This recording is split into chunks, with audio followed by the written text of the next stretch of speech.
All right, we are live. Thank you for joining us today. Today we're going to be discussing the Hadith. This will be kind of an introductory video to the Hadith, but don't think that means you know all the material, because we as Christians have had the wrong impression of the Hadith.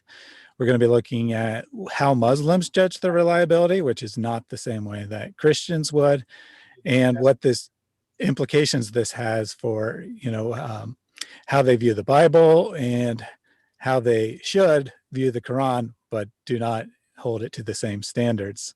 So let me just go ahead and open us with a word of prayer. Dear Heavenly Father, we thank you for this time together. We thank you for the technology that allows us to connect with people around the world, whether they're believers or non-believers. We ask that any Muslims watching now or later on the replay approach the material with an open mind, that they not simply dismiss what we're saying because it's coming from Christians. All the material that we're going to use is referenced from Islamic sources, and Muslims need to be aware of what they actually believe, or what their religion's actually based on, not just whatever notions they have in their own head. We ask that you guide our discussion today, that anything that we say that is useful and beneficial is remembered and applied to people's lives, and anything that we say that is false is simply forgotten. We ask all of this in Jesus' name, amen. So as I said, our subject for today is the Hadith, kind of understanding how Hadith work. You'll see in the thumbnail, we have a graphic illustration of the telephone game. It's called different things in different parts of the world. But for those who don't know, basically it's a children's game where one child whispers to one child comes up with a phrase, then they whisper it to another, and then to another, and so on. And then by the time it gets to the last person, it's always garbled. It no longer was what the original message was. Of course, it's not a perfect analogy for the way Muslims do Hadith, but as we'll see, it is actually kind of close, a lot closer than you might think. I did want to say a thank you to Chaco Korean for a super chat from before we got started. No message, just a donation, so thank you very much for that. And I did want to let people know that Io was unable to join us today due to some computer issues, but he will be back again next time, hopefully. I have with me today a Lloyd de Jongh. His YouTube channel is growing. He has started releasing material on that again. So be sure to head over and check out his channel. A link is in the video description box. Anything you'd like to say as a word of introduction before I show this little Hadith that I have discovered in a Sahih collection? Yeah, not a lot. Yeah, I released this in 4 parts on my channel, so thank you for plugging that, Thaddeus. Where I go through this, and the current presentation has been updated, and the last section I did as a live stream, and I'm thinking of, and people have been asking, suggested, etc. I do occasional live streams, and I've been asked to do introductions to Islam from the basics, and just cover some of the terminology so that people can have an idea of, an entry-level understanding, so we all start on the same page. And those are things I'm thinking of. If you have suggestions, please put it in the comments, put in the chat, and I will get on that. Excellent. So I'm going to go ahead and share the screen. I came across this Hadith in a collection called Sahih Reasoned Answers. It reads, Yahya related from Malik from Nafi that Abdullah bin Umar heard the Prophet say, you don't get rich trading camels. If you want to get rich, you start a religion. Now, you may think that I just made this Hadith up, but as you can see, it has this very extremely reliable isnad at the top, which means it's reliable according to the standards of Islam. So this should be graded Sahih. Yeah. Looks good to me.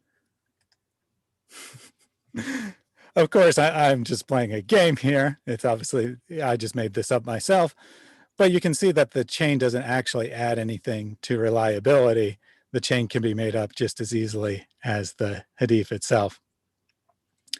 Love All Moms did ask what your channel name is, and it's just Lloyd's name, and there is a link in the description box.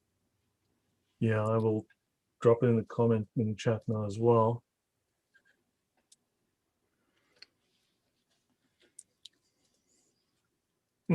Well, I have to find my I'll have it. I'll drop it in the chat in a little bit.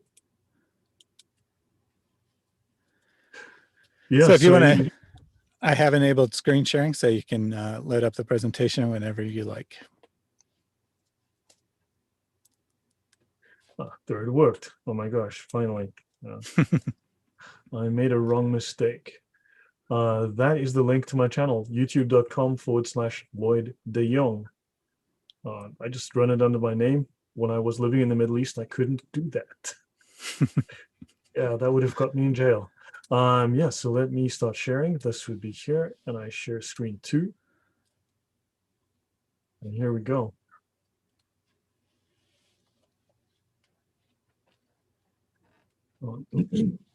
My screen has come up, right? Okay, yes. So as usual, I have about 4,000 slides, so we're going to be here for a week. I hope you guys have a packed lunch. Right. Okay. Right. So we're going to be talking about the religion of broken telephone, the religion of hearsay, the religion of he said, she said, the telephone game religion. And yeah, so hopefully this will take you guys through the understanding of hadith that is not the common standard narrative on hadith, and give you guys the tools you need to really ask the right questions. And just as with Yasir Qadhi, we can now start to ask questions that will go back to these scholars and make their lives very uncomfortable, because Muslims need to know these things as well. So we're going to be, the narrative that I've been using is, of course, the telephone game, which I think is a very appropriate analogy. And notice this is quite literally how hadiths are spread and how they are authenticated. This, what you see here, is quite literally what makes hadiths authentic. And according to the Islamic scholars, the fact of these narrations being passed on like this makes Islam authentic. Right? Yeah. Now, the major sources that I'm using, this video is actually very interesting. Proofs in Islam, Proofs in Islam number 14. There's actually only 2 of them. I don't know how you call this 14. Islamic math there. Yeah, exactly. Different types of hadith, mutawatir, mashhur, and ahad. You can look for it on that name. I'm also using what's called the Tafsir Sahih Bukhari, the Fath al-Bari. Now, what few people know is that there are tafsir of the hadith. Just as you have tafsir written like Tafsir al-Jalalain and so on, Tafsir Ibn Kathir of the verses of the Quran, there are tafsir written on all of the hadith. In fact, Bukhari is the most famous of the hadith writers, and there have been at least 70 tafsir written on Bukhari, and the most important of these, the most highly regarded of these, is the Fath al-Bari by Sheikh al-Islam Ibn Hajar al-Asqalani. That's this guy here. And this one is published by Medina University in Saudi Arabia and Al-Azhar in Egypt. The 2 top Islamic seminaries in the world collaborated to do this. Then I'm using Reliance of the Traveler, which is the classic manual of Islamic sacred law. It is the standard Shafi. And in fact, it doesn't only have Shafi fiqh, it uses all 4 schools of fiqh, so it references the lot of them. And it's the standard Sharia law fiqh reference. And don't forget, something like 85% of the fiqh between the 4 schools is identical. So you can't say that the Shafi school is completely different. No, they're not. That's not true. I'm also utilizing the Brill Encyclopedia of Islam. This is the standard reference worldwide, used even by Muslims. A copy will set you back about $38,000. And of course, I'm using Mr. Yasir Qadhi's PhD, Sheikh Yasir Qadhi's An Introduction to the Sciences of the Quran. There's not all the resources I'm using, but those are the major ones. So any comments? Yeah, that's so far, Thaddeus? And nope, I'll just point out that, we're not making this stuff up unlike people on YouTube comments. We're going to the most reliable Muslim sources, the most reliable sources of information about Islam. So, if you want to dispute what we're saying, then you better have some pretty good sources yourself. Yeah, thanks. As I said, be aware that there are tafsir. Now, why don't we know about this? Now, understand, hadith are filtered through the tafsir of the hadith, then it's filtered to the scholarly writing, then it's filtered into the sharia, and then it's filtered into the fiqh. So there's a number of steps that we're not aware of in terms of Islam. Couple of points I want to make, key takeaways. Islam has its own Talmud. The Muslim Talmud is the sharia, right? Just as the Jews have the Talmud and people love attacking the Talmud, by the same token, you've got the sharia. And hadiths, I want to make clear in this episode, hadiths abrogate the Quran. They supersede and they abrogate the Quran. Now, when I say supersede the Quran, on dictionary.com, supersede means to replace in authority, effectiveness, acceptance, or use, to set aside or cause to be set aside as void, useless, or obsolete, usually in favor of something.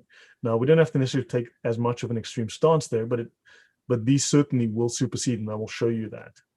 Many hadiths are considered absolutely unfalsifiable, irrefutable, undeniable fact. Hadiths, not the Quran, are the proofs of Muhammad's prophethood, which has an interesting implication because it means that the Quran is not enough. The Quran is insufficient. Ask yourself why Muslims are constantly referring to the Bible as proof of Muhammad. What are your thoughts on that point, Thaddeus? Yeah, well, if you're going by the Quran alone, you have numerous problems, but on this point, you have the problem that it tells you to obey the messenger dozens of times. I think more than 100 times, actually. It tells you to obey the commandments of the messenger. Mm-hmm. And yet there's only 4 verses in the entire Quran that mention Muhammad's name. So it's like, how are you obeying him if you're going by the Quran only? So they have to turn to external sources.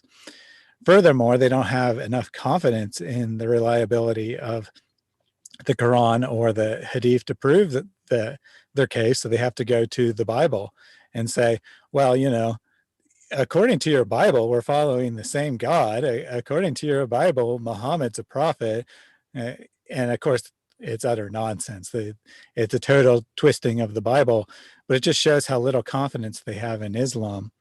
Or you can see this another way, in that no matter what we're discussing, we about Islam, we can be discussing Muhammad, we can be discussing the Quran, we can be discussing the Sharia law. It doesn't make any difference. Muslims will come into the chat and be like, oh, but the Bible says blah, blah, blah. You shouldn't follow the Bible. And it's like, well, that's not a reason to follow Islam. So do you have any actual reason to follow Islam? And then you get silence. Yeah, we're going to discover, no, thank you. We're going to discover that the Hadith are what prove Muhammad's prophethood, not the Quran. And also, I want to point out that the whole doctrine of attacking Christianity rather than defending Islam is actually based on a doctrine created by a man called Ibn al-Jabbar. Ibn al-Jabbar is quoted extensively by Ibn Qayyim. We did a show on Ibn Qayyim recently. He's the guy that said, to defend Islam, attack Christianity, and this became standard accepted doctrine. He's quoted extensively by Ibn Kathir as well, and this became the accepted method of defending Islam, not to assert Islam's truth, but to try to destroy the Bible and destroy Christianity. So that's something and that's a scholar I need to dig into next. So hadiths, not the Quran, are the proofs, and also Islam rejects biblical textual evidence. I'll show you that they have a completely different standard. Islam, though, relies on he said, she said. Now, the Bible is also not considered mutawatir, and these are people who prefer hearsay that say this. And Islam rejects Western standards and criteria of proof, hence they say the Bible is corrupted. Islam's word of mouth method is apparently superior in their view. Right, so let's see, I'll start showing exactly what I mean as I go through this, but first we start with a fun fact, which is when men kiss the tongues of men. Or shall I say Islamic scholars decide to Tustari is a very famous scholar, and he was near to the Islamic scholars of Hadith when he met Abu Dawood. And remember, Abu Dawood is from the Kitab al-Sitta, right, one of the 6 major Hadith collections. He said, oh, Abu Dawood, I want something from you. Abu Dawood said, what is it? Tustari said, on a condition that you say that you will fulfill it if possible. And Abu Dawood replied in the affirmative. Saul said, get out your tongue with which you narrated the hadiths of the Prophet so that I may kiss your tongue. So Abu Dawood accepted and Tustari kissed his tongue. Hashtag no homo. This is great because, he's like, I know you'll say no if you do what I want, so just agree to it first. I'm like, this is not serious. That these guys aren't. This is actually quoted in plenty of places. Here's a couple of references here. You can look these up. I think they deliberately don't give us the exact place in Tustari's in his tafsir. He wrote a very famous tafsir, so he actually has the tafsir Tustari, and he wrote a number of interesting things. For instance, the whole concept of saying Subhanallah or Inshallah, that idea that as a formal doctrine and practice in Islam actually comes from Tustari. He's the guy that formalized it as doctrine and said that this is actually will get you reward in paradise with Allah. So saying, there's no deity but Allah, what's it, la ilaha illallah, whatever, that idea of saying all these things, the dhikr, that Tustari codified into Islamic doctrine, right? And saying Alhamdulillah, all of that's Tustari's work. But what's interesting is he says that there's a hadith. Now, again, I have tried to trace this down, and these guys don't provide the references, but you'll find it everywhere. There's a hadith, according to Tustari and the other scholars, where Muhammad says, I am he, and he is I. Save that I am I, and he is he. And Muhammad is talking about Allah. Muhammad is saying, I am Allah, and Allah is me. Save that I am I, and he is he. Yeah, Does that make sense, Thaddeus? Well, it sounds a lot like the Christian concept of God, that, God is multi-personal. So apparently we have the benignity of Islam, Allah and Muhammad, one in one sense and two in another. Yeah, so look it up. I mean, seriously, look it up. You're going to find it. And if you can find the actual reference, the page it's on, the book it's in, man, I'd love to. But this is all over the Islamic writings. But they don't give us, they don't want us to find it, I'm guessing. So what are the proofs of Islam, right? The proofs of Islam refer to the proofs that the mujtahids, these are the most qualified scholars in Islam, rely on when they deduce and describe the rules of Islam. Now, these proofs are the Quran, right? Divine scriptural revelation. The Sunnah, the oral tradition of Muhammad, which includes the Hadith and the Sirah that they love to hide. Then the Ijma, the consensus of the jurists. Notice I'm not saying consensus of the clergy, consensus of the priests, the consensus of the lawyers. And the Qiyas, juristic logical argument or comparative analogy. So this is where you deduce a judgment for a case based on similarities to a case found in the religious text. So you find something close and you formulate a judgment, a law on that basis. Now, in Islam, human reasoning is supposed to be a secondary source. You've got the Quran is supposed to be the primary source, right? And however, so what we have here is we've got reasoning called the ijtihad, right? This consists of the consensus known as the ijma, right? Or the ijma, as they'll say. Deduction by analogy, which is qiyas, which I've just described, and deduction by logic, which is akal. We can probably get rid of this one. I don't think they use it. Now, consensus. Now, how the ijma works. If a legal solution is neither available in the Quran or in the Sunnah, the Hadith and the Sirah, Islam allows Muslims to find a solution which is agreed upon and accepted by the majority. When they mean the majority, they really mean by the scholars. Now, the word ijma derives from jama'ah, to unite, to assemble the community or the ummah. Now, in legal terms, now notice legal solution, legal, not religious, legal, religion of lawyers, not clergy, lawyers. In legal terms, a procedure through which a principle of law is formulated by unanimous opinion. Also defined as the unanimous agreement of Islamic lawyers in a particular age on a given question of law. And in the Sharia, this is explicit in the Sharia. The Muslim community can never be wrong. The Muslim community can never make a mistake. They cannot be in error on any judgment, on any ruling, on any formal opinion based in their consensus. And this view is supported by both Quranic verses and Hadith proofs, and I will go into that. Any comments or questions, Thaddeus? Yeah, well, to put it from a Christian perspective, this is like saying the infallibility of the Pope on steroids.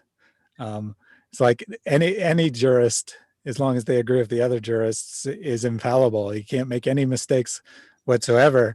And of course, in Catholicism, the infallibility of the Pope only applies to matters of doctrine and only in specific conditions. But here, any opinion that has a majority is infallible, apparently. Apparently, it's impossible for the majority to be wrong.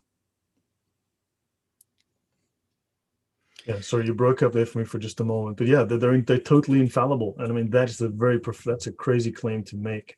Let's continue. Now, notice this is from the Encyclopedia of Islam. Ijtihad, literally effort in law, the use of individual reasoning, exerting oneself to form an opinion in a case or a rule of law, achieved by applying analogy to the Quran and the custom of the Prophet, the Hadiths. The opposite is called taqlid, the unquestioning acceptance of the doctrines of established schools and authorities. What they want is for the lay Muslim to practice taqlid, and ijtihad has already been performed, so current scholars just apply the rulings. They don't make up new ones. Or rarely do they need to these days. Right, any questions from you? Any thoughts from you, Thaddeus? Oh, we have a good comment here from Chaco. He says, Islamic law is all about straining gnats and swallowing camels. They're all about the details and missing the real important matters. Right. Now, the ijma in law, it is the third, and in practice, the most important of the sources of legal knowledge. You'll find this commonly referenced. Ijma is actually, which is the consensus of the scholars. In other words, the scholars have hijacked Islam. The scholars are the ruling authority of Islam. They reign supreme over anything else that exists within Islam. So it is the unanimous agreement of the community on a regulation imposed by Allah. Technically, it is the unanimous doctrine and opinion of the recognized religious authorities at any given time. At any given time. And that we find in the Brawl Encyclopedia of Islam. So understand, in practice, it is the most important of the sources of legal knowledge, the consensus. This we find in their writings, and we're going to be going through some of that. Brief word on the consensus. So indeed, Allah will not gather my ummah, or he said, Muhammad's ummah upon deviation, and Allah's hand is over the group, and whoever deviates, he deviates to the hellfire. Jamia Tirmidhi. So let's see how the Sharia deals with this. Allah's hand is over the group. Just as a side note, this is also, because of that hadith, this is where the scholars go, now, does Allah have only one hand? No, he's got two. Because he's hand. So understand, or does he have one large hand? Seriously, the questions these guys ask. Anyway, so meaning his protection and preservation of the ummah, signifying that the collectivity of the people of Islam are in Allah's fold. So be also in Allah's shelter in the midst of them, and do not separate yourselves from them. And this is recorded by Tirmidhi, and he says, whoever descends from them departs to hell. And I think this is written specially to Yahya. Now, the meaning is that whoever diverges from the overwhelming majority concerning what is lawful or unlawful, and on which the community does not differ, has slipped off the path of guidance, and this will lead him to hell. The Jami al-Sagir is a treatise on international law in Islam. Now, this goes on to say, in addition to general interest as a formal legal opinion, notice the hadith is a formal legal opinion. It's not an aspect of religion, it's a legal opinion. The following serves to clarify why, other than the 4 Sunni schools of jurisprudence, so any other schools do not play a role in scholarly consensus. There is scholarly consensus on its being unlawful, illegal to follow rulings from schools other than those of the 4 recognized schools of jurisprudence. So when they start giving you doctrine from other schools, and just throw it away, it's not relevant. Now, they speak of establishing reliability. It is quite otherwise with the 4 schools whose imams spent themselves in checking the positions of the schools, explaining what could be rigorously authenticated, okay, as to the position of the person it was attributed to and what could not be authenticated. Their scholars have achieved safety from textual corruption and have been able to discern the genuine from the poorly authenticated. And this tells you exactly the same process is applied to the hadith. Just so the same process was applied to the Quran, and it's a religion of he said, she said, and this is how they verify the religion, and we'll get more into this. Shall I go on, or we'll just pause for a moment, Thaddeus? Let's pause for a moment there. We have a comment from the Thunderous One. He says, the tafsir scholars are employed to clean up this mess. Irony is Muhammad said the first 3 generations were the purest. So today we have a bastardized Islam, bastardized by men. And of course, that is true. It's one of many ironies. You got all kinds of hadith that contradict the way Islam's actually done, and of course, the Quran even more so. We have this reliable hadith that says only the first 3 generations are correct, collected by the 6th generation, and all the hadith are collected by like the 6th generation of Muslims or thereabouts, or 8th generation or 10th. There basically is nothing from the first 3 generations that still exists today, assuming the truth of the traditional narrative about how Islam was founded. We don't really have any material from these reliable 3 generations. All we have is this unreliable material. Yeah, precisely so. Yeah, they go on to say in section B7.3 of the Reliance of the Traveler, the proof of the legal authority of scholarly consensus is that just as Allah ordered the believers in the Quran to obey him and his messengers, so too he has ordered them to obey those of authority. That's the ulama among them, saying, "O you who believe, obey Allah and obey the Prophet and those of authority among you." So in other words, these people have now taken on the authority of Muhammad and the authority of Allah after Muhammad left, such that when those of authority in legal expertise, the mujtahids, agree upon a ruling, it is obligatory in the very words of the Quran to follow them and carry out their judgment. These people have taken over Islam. Allah threatens those who oppose the messenger and follows other than the believer's way. And who decides that way? The scholars. Whoever controverts the messenger after guidance has become clear to him and follows other than the believer's way, we shall give him over to what he has turned to and roast him in hell. Quran 4:115. And a second evidentiary aspect is that a ruling agreed upon by all the mujtahids in the Islamic community is in fact the ruling of the community represented by its mujtahids. And the community is divinely protected from error, including in the saying, "My community shall not agree on an error." That's a hadith. Allah is not wont to make my community concur on misguidance. That which the Muslims consider good, Allah considers good. What's interesting about this sentence is, it's not that which Allah considers good, the Muslims consider good. It's the wrong way around. Don't you think that is? Yeah, definitely. That's saying that the Muslims determine what's right and wrong, not God. Yeah, that's really interesting. It's really honest, though, because that's the way things actually work. Exactly. So understand these little, I know, it's almost like Freudian slips within their scholarly works, right? And in another hadith that scholars quote in connection with the validity of scholarly consensus is the following. Muhammad said, Allah's hand is over the group, and whoever dissents from them departs to hell. Meaning whoever diverges from the overwhelming majority concerning what is lawful and on which the community does not differ has slipped off the path, and blah, blah. And they repeat that. So, yeah. So moving on. So hadith are wahi. Wahi means revelation. So hadith are considered secondary revelation, Allah's revelation. And they refer to the sayings, the actions, the attributes, and the approvals of Muhammad. Right?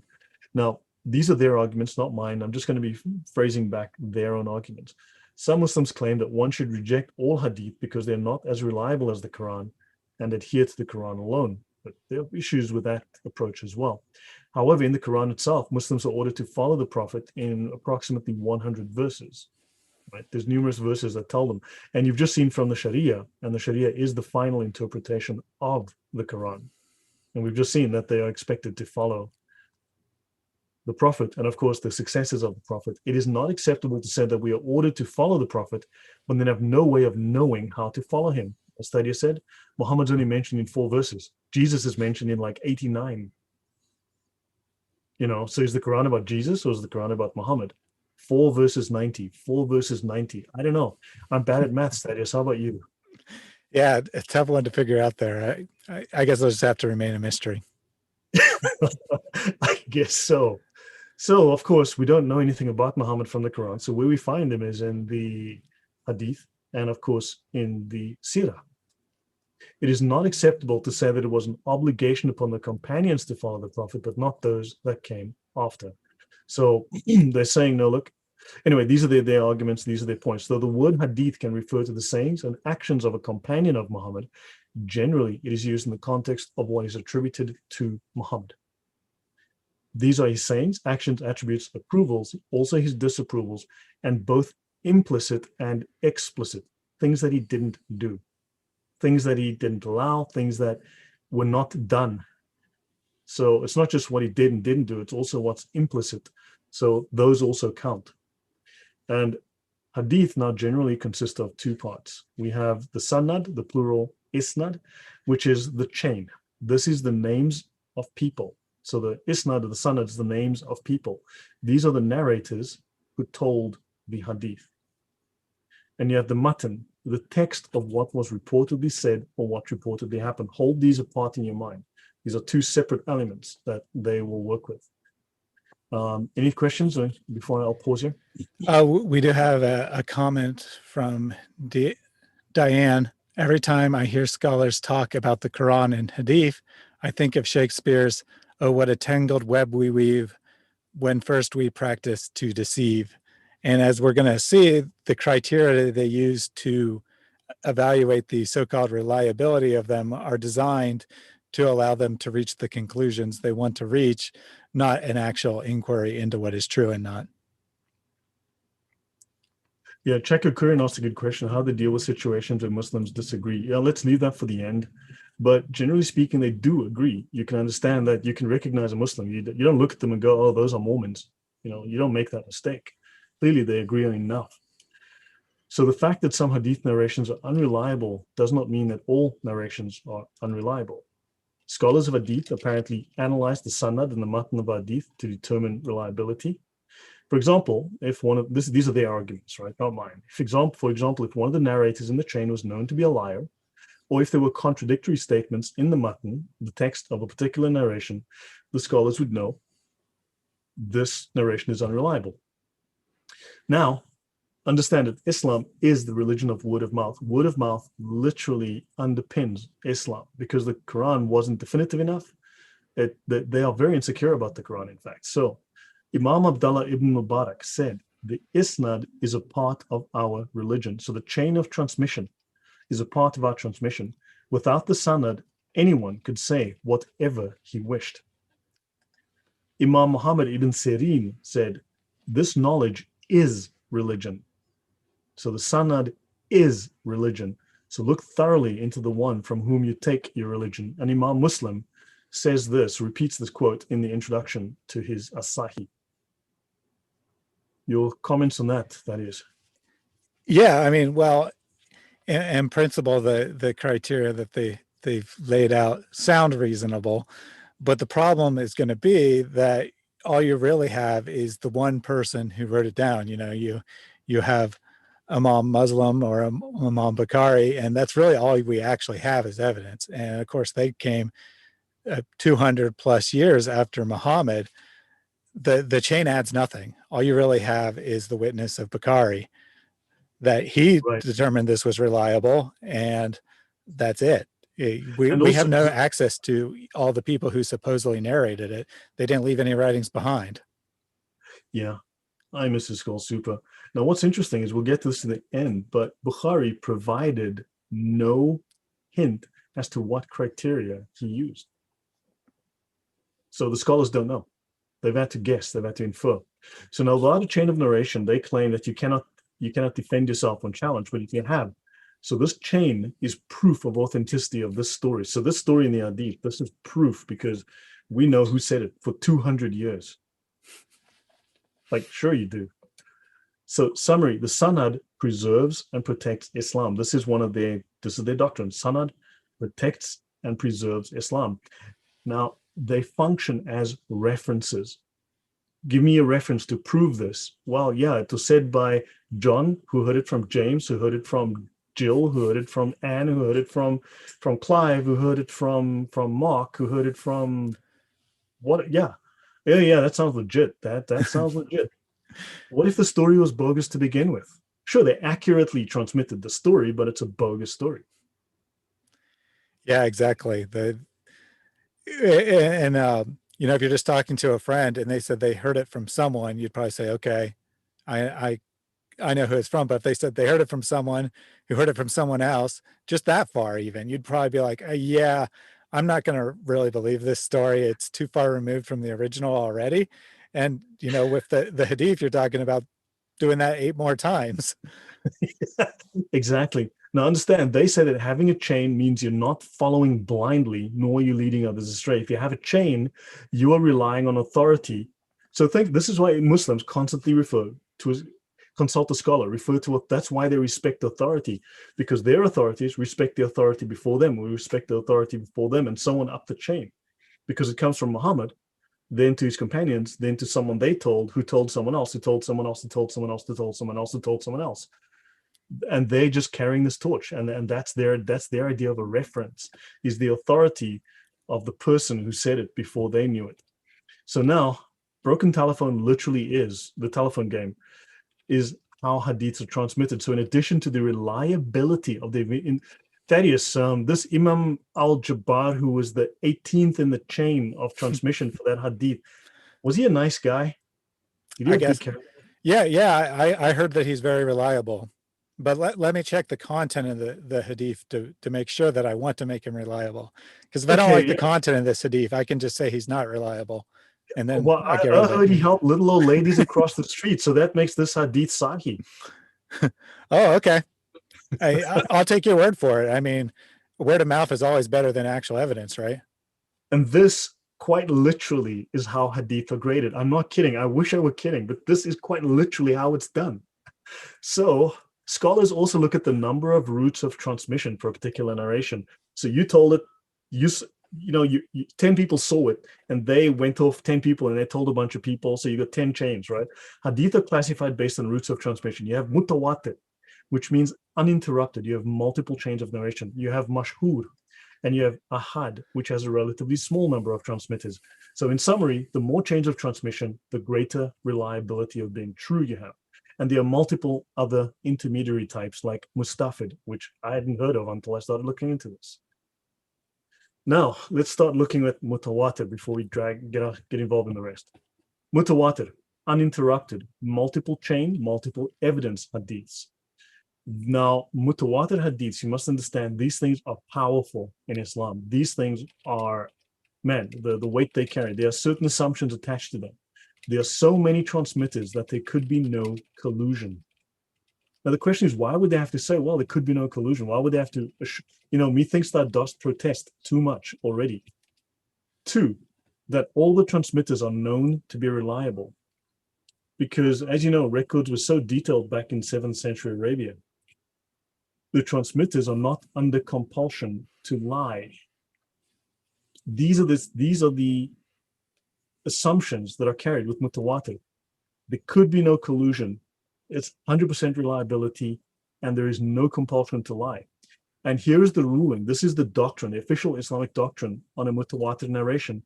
Mutawatir narration necessitates certain knowledge that compels a Muslim to believe with a necessary belief as if they had witnessed the event themselves.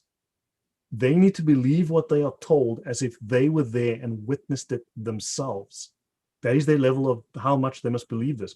For this reason, mutawatir narrations, all of them are accepted, maqbool. I'll pause there.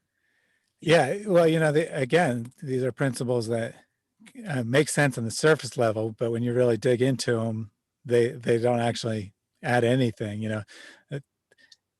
It sounds good that there are many transmitters, because that in theory means there's many independent sources, but then you realize that all of these quote unquote independent sources were in fact collected by one man. So again, we're back to the reliability of one man. That's insanity. Yeah. So let me just see if I had some notes here. Okay, no, I don't.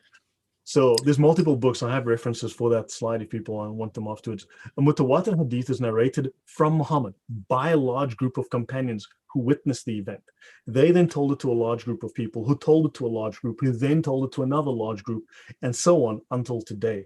That is how mutawatir is graded, from Muhammad to a bunch of people who knew him to, blah, blah, blah. So by this reasoning, then this number of people would not make a mistake with what they narrated, nor would they collaborate to lie about it or nor be able to collaborate to lie about it. So now let's give you an example of a Mutawatir Hadith. Bukhari, volume 5, book 59, Hadith 473, the water miracle of the Prophet in Al-Hudaybiyah near Mecca.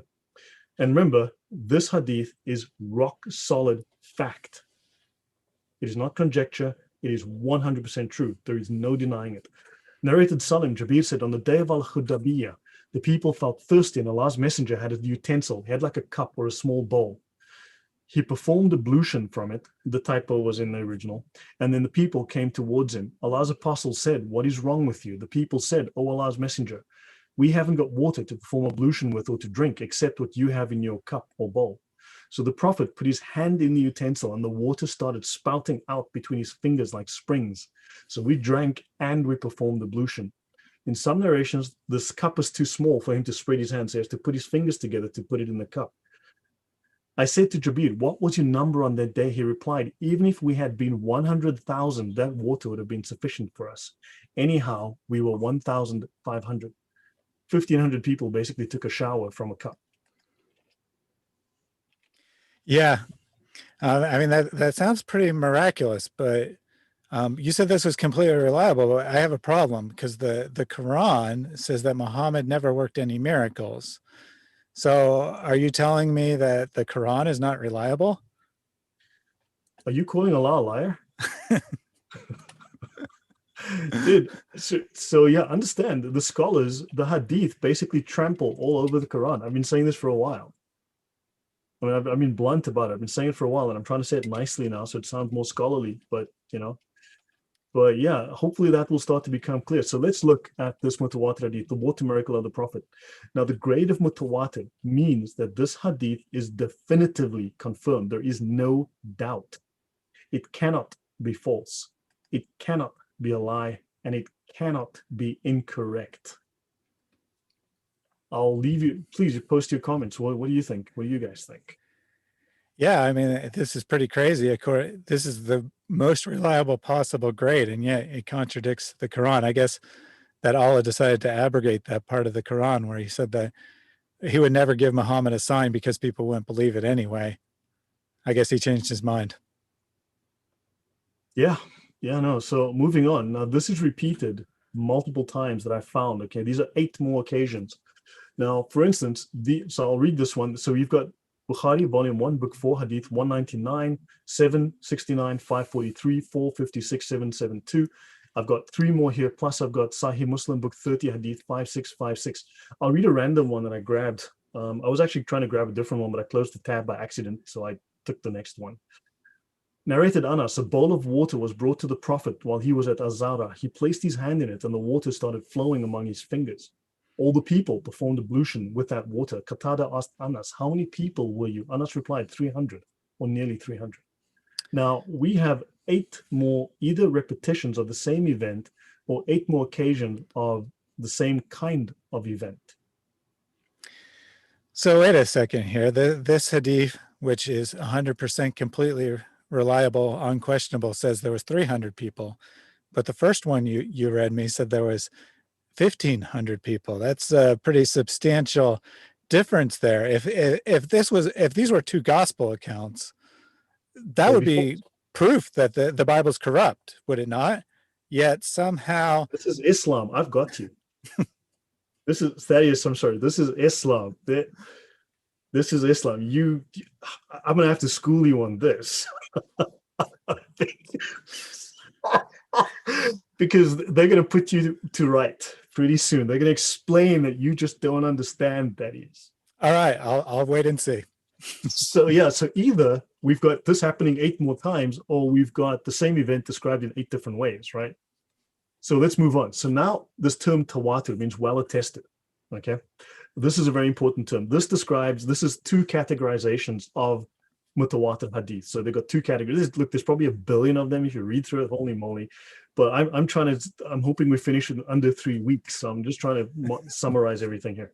Tawatur lafzi, in the science of tradition, the verbatim or near verbatim mutawatir transmission of a text. In their thinking, fraud is unthinkable. It's impossible.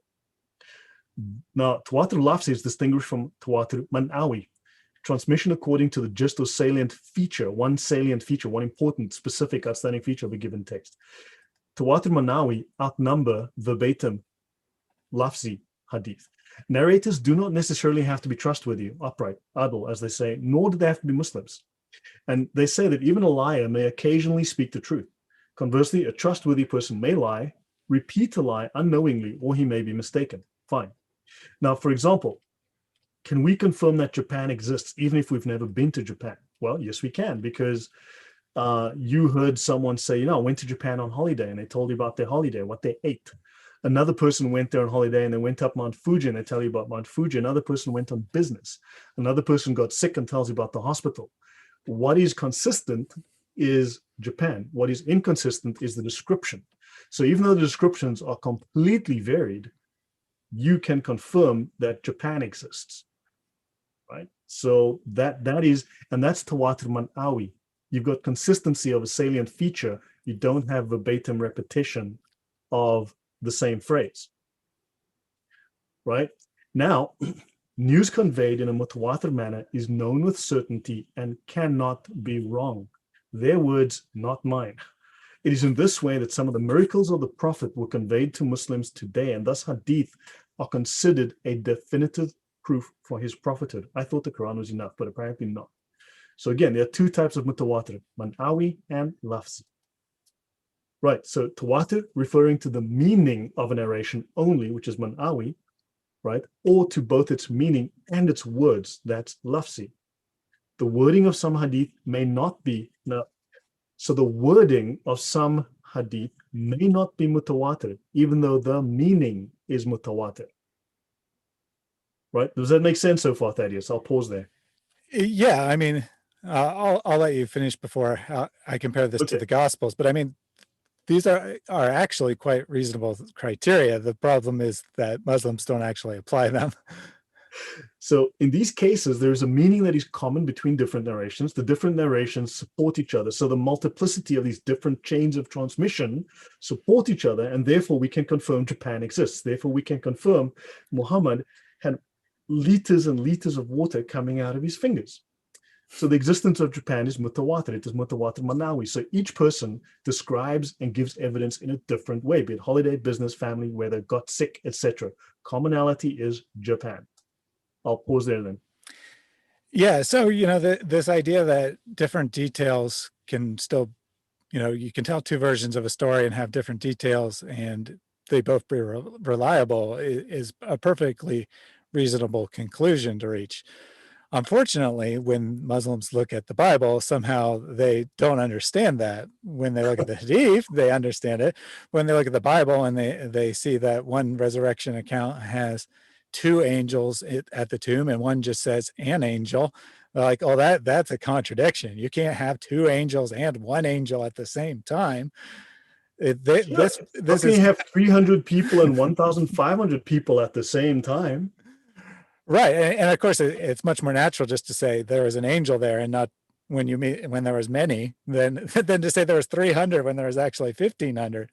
So different details can actually show that there are multiple different sources. Now, in the case of the Hadith, a careful investigation would show that's not really the case, that they obviously derive from one another, and people just misremembered details. But when you have differing details, that at least gives you the opportunity to investigate the reliability of something. Yeah, so understand they don't apply their own criteria to the Bible, but we'll get to how they throw the Bible under the bus. So basically, so just to repeat, I'm repeating some of this. I'm trying to really get this through our heads because this refers to the Bible, and this is important. So this lafzi thingy means the words are either identical, almost identical, what they called mutakarib. Now, they may have used that word wrong or whatever. So, for example, if a narration said the one who does such and such will be punished, but another hadith says if someone does such and such, they deserve to be punished. Well, these are close enough. These are almost verbatim. So therefore, they're mutawatir in terms of the words. That's mutawatir lafzi. It's close enough. Both types of mutawatir, whether by meaning or by words, result in quality, definitive information that is absolutely confirmed with certainty and cannot be a lie. Some scholars say that mutawatir requires a minimal number of 25 people that transmit it, right? 25 chains. Others say 10. Others say 12. Others say, well, it depends who's transmitting it. Could be one guy, pick a name, Others say, well, it depends. Is it an important matter, not an important matter? If it's not so important, well, then, yeah, we can let the standard slide. So in other words, it's whatever they feel like on the day. Yes, they set this up as a science, but in fact, it's just a game. Tatuanin said earlier that hadiths Muslims like are reliable, embarrassing ones are not. This is science. And of course, that's ultimately what it comes down to. Fortunately for us, the criteria were established long ago in like the 10th through 14th centuries, when a lot of the stuff that's found embarrassing today wasn't embarrassing. So they ended up grading those Sahih. But if they were doing them today, no doubt they would just change the criteria to get whichever hadith they wanted to be true and throw out the rest. Correct. I agree there. So now what's important and how this refers to Christianity, the Bible, to the stories of Jesus, this is how it impacts us and how they are misleading us, and they don't explain to us that they're using their criteria against us and don't explain their terms, and they use the word corrupted instead without explaining all this garbage I've been talking to you about. So now the scholars assert that Mutawatir proves Muhammad's prophethood beyond a shadow of a doubt with 100% certainty that what Mo taught is the truth. A narration that is from one person to a large group is not Mutawatir. That is why the Christian claim, they say, about Prophet Isa, and I'm using Isa because this is not Jesus, being killed is not Mutawatir. In other words, Jesus was never crucified. It is not Mutawatir. And they throw Paul under the bus here as much as they can, right? They go after him. So they say that basically every single one, but Paul is the one they chose in this example, it's one guy, one witness. Now, whether 50 people were there, 100 people saw it, but they told Paul. Paul wrote it down. He's one guy. And whether his book was read by 100, then copied and spread to 1,000 and then to 1,000,000, doesn't matter. One guy, not Mutawatir. One is too little, right? So their broken telephone system is apparently way better. So the Gospels are not Mutawatir, despite the existence of copies of written texts. They don't care. None, they say, has a single chain going back to the person who wrote it.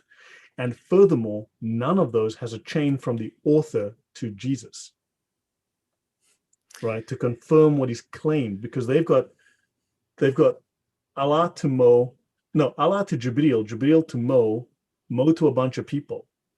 But in that case, one doesn't matter.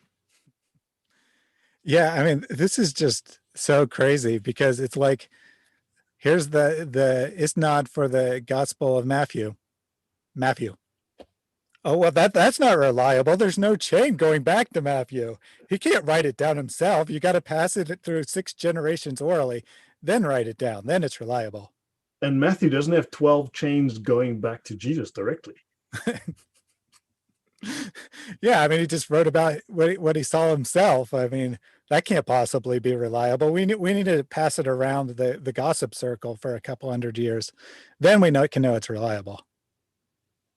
Exactly. This is quite honestly, these are their criteria for assessing reliability, and this is why they reject the Bible, right? So they say that Paul didn't know Jesus firsthand, so therefore it's not Mutawatir.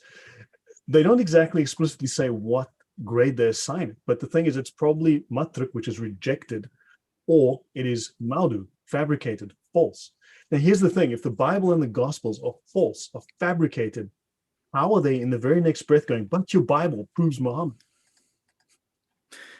Yeah, that one I just cannot figure out how anyone could, in one mouth, say your Bible's unreliable, it contains false information. By the way, your Bible proves that Muhammad's a prophet. What I thought it was false. So if it says Muhammad's a prophet, does that mean he's not a prophet? I don't know. Yeah, this is exactly. This is insane. So think about it. They've never explained their criteria to us, but by their criteria, the Bible is effectively fabricated, right? Fabricated, completely unreliable. And they'll turn around and say, because we don't know this, but if we can start to talk to them and say, hold on, but according to your own standard, look, they'll lie anyway. They lie about everything, but that's fine. We can start to throw a span in their works because now we understand their criteria. So likewise, they claim the Torah of the Jews is not Mutawatir. So the first 5 books of the Bible are apparently just unreliable, completely unreliable, made up by one guy. Do they name the guy? No, they don't. So if the numbers in the chain falls below the minimum requirement, the chain is no longer mutawatir. You could have 20 people, which is great. Then you've got two, then you've got two. Matthew's only one guy. Mark's only one guy. Luke's one guy. Less than even two. Bugger that. Not mutawatir. Sorry. Nice try. Throw it out of here. Right? Now, the biblical gospels have no single chain of narration back to Luke or Matthew, and then from them to Jesus, whatever they'll say, right? They say it is presumed by Christians that those people wrote it with no chain of narration going back to Isa like they have back to Muhammad. Right? So Christians say that Isa spoke Aramaic and Hebrew. I fixed that typo. They accept that he spoke no Greek. They claim, now this is what they tell their Muslims in their dawah, in their mosques. This is what they teach their Muslims, right? That we accept that Jesus spoke no Greek whatsoever. So we do not have his actual words. But I want to make one point before I let Thaddeus speak here. In John 19 to 20, and Pilate wrote a title and put it on the cross. And the writing was, Jesus of Nazareth, the King of the Jews. In John 19:20, it goes, This title then read many of the Jews, for the place where Jesus was crucified was nigh to the city, and it was written in Hebrew and Greek and Latin. If nobody spoke Greek, why are they making signs in Greek? Yeah, it's a good question. Well, first of all, this is a flat out lie, because I'm a Christian. I do not accept that Jesus spoke no Greek. They're just claiming that we accept that. Of course, there are people who will say that Jesus didn't speak Greek, but they have no way of knowing that.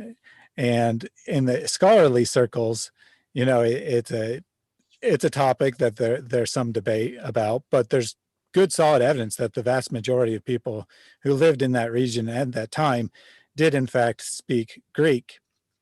For example, Jewish tombs, which you'd think would only be written in Hebrew, often were written in Hebrew and Greek. The only reason you would write it in Greek is if you wanted people to actually be able to understand it. There would be no religious purpose or anything like that to write it in Greek, but the people's names were written in both Hebrew and Greek. In the gospel accounts, Jesus himself speaks directly to a Roman centurion. If it's not all that likely that the centurion spoke either Latin or Greek. Yeah, I was going to say, it's not very likely that he would have learned Aramaic. He probably was speaking either Latin or Greek. He probably would know both those languages. And Greek was the universal language that everyone learned. It's kind of like English today. I'm from the United States, so English is my first language, but a lot of people around the world know English, and it's not their first language. I would say that the majority of the world's population speaks English in addition to another language. This is kind of saying that Jesus couldn't have spoken Greek is just a historical fallacy, that you project current American norms back onto the first century, when in fact, at that time and throughout most of world history, it was common for people to speak multiple languages. Correct. Yeah. So these are their arguments, and their arguments are flimsy, as you can tell. It's paper thin. So often, now they say often not a single chain of narration of trustworthy people with good memories goes back to Isa. Now look, David Wood has covered this, and other channels have covered this. Muslims have terrible memories. Their own sources show us they've had horrible memories. And now they're saying good memories go, whatever. Yeah, sure, right, whatever. So now they claim the Torah was lost. They say that Jews say that copies of the Torah were all burned and only one man had memorized it. I have no idea if this is true. That's just what the guys were saying. So what the heck? Okay, fine. That's what the lecture was saying. Fine. Okay, great. Whatever. And they say that this guy dictated it from memory, and therefore this chain is not mutawatir. Therefore, we no longer have the original Torah in our possession today. We have the faulty memory of this one dude who gave us the Torah, and therefore we have no idea what the original Torah said. We've got this guy's word for it. It's not mutawatir, therefore the Bible is corrupt. Does that make that case clear? How come they say the Bible is corrupt? Yeah, totally crazy stuff. The person who gave you these facts. It says that the Jews say that copies of the Torah were burned and only one man had it memorized. I've spoken to many Jews in my lifetime. I've never heard one Jew make that claim. And honestly, I don't even know what he might be mistakenly alluding to. I think, as near as I can tell, he just totally made that up and attributed it to Jews. Right. Exactly. But they know the Muslims are not going to look this up. They absolutely know. They can rely on these people simply just falling in line and going, yep. So now this is the claim for the superiority of the Quran. They say the Quran has numerous mutawatir chains going back to the Prophet. And by this, they are 100% certain that the Quran today is the same exact Quran recited by Mo, heard by the companions, except we know there are at least 37 different Arabic Qurans. So maybe Yahya can give us an answer to that, because this is a guy that he rejects all of Islam, all Islamic doctrine, and he claims he's defending Islam. Like, huh? Okay, whatever. So now let's go to Mashhur Hadith. So we have about 18 slides left. And should I go faster, Thaddeus? No, you're fine. I'm in no hurry if you aren't. Okay, so literally, this is the famous hadith. Technically, it's actually well known. They say famous, whatever. Fine, well known hadith, mashhur, narrated from the Prophet by at least 3 companions, then narrated by at least 3 more of the followers of the companions, then by at least 3 of the followers of the followers, and so on from the beginning of the chain till its end. So mashhur is a well known tradition transmitted by a minimum of 3 different isnads, 3 different chains, 3 different narrators in the chain. All right. These references here are to the Encyclopedia of Islam, for volume 3, 25b, right side column, volume 6, 717a, left side column, right? If you want to find out more. So in law, a mashhur means the predominant opinion, a strong opinion. In other words, we would call this not sahih, but this would be, what's the other word? I keep forgetting, Thaddeus. Hassan. I did it last time. Hassan. Yes, thank you. I have a problem. I keep forgetting that one. So yeah, this would effectively would be Hassan, as opposed to the isolated or anomalous opinion. So it is suitable for use in making legal judgments. So the ulama can use this to make legal judgments, judging something haram, saying, nope, that's bad, so that it is lawful to use it. Ahad hadith, the majority of hadith are ahad. So in ahad, in the science of the tradition, are from a relatively small number of transmitters, 1 to 2. Not enough to make them mutawatir, but notice, not enough to make them rejected. Isn't that fascinating? Isn't that a bit of a double standard right there? So in at least one point in the chain, it is narrated by less than 3 people. What they mean is 1 or 2. Now, the Gospels are bad because 1 or 2. But in Islam, legit. So they have 2 types. You have Aziz, which is strong. Aziz, because it's got 2 narrators. Strong. Right? And Gharib, which is rare because it's got 1. Not false, rare. Okay, so it is not used for judging what is fard or what is haram or matters of belief. Now, haram, obviously we know that's illegal, right? Remember, Islam doesn't have a moral system like Christianity does. They don't believe in right and wrong. They believe in legal and illegal. Like it is legal to marry a 9-year-old and, blah, blah, blah. That's legal, not immoral. It's not immoral. They don't care. They don't have those standards in Islam, right? But fard means this is obligatory. What is obligatory to do in the religion? There's 2 kinds of obligation.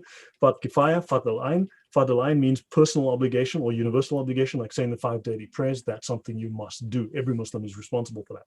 But fard kifaya means a communal obligation, like jihad. A small minority must do this, or the sin of non-compliance will fall on the entire Islamic community.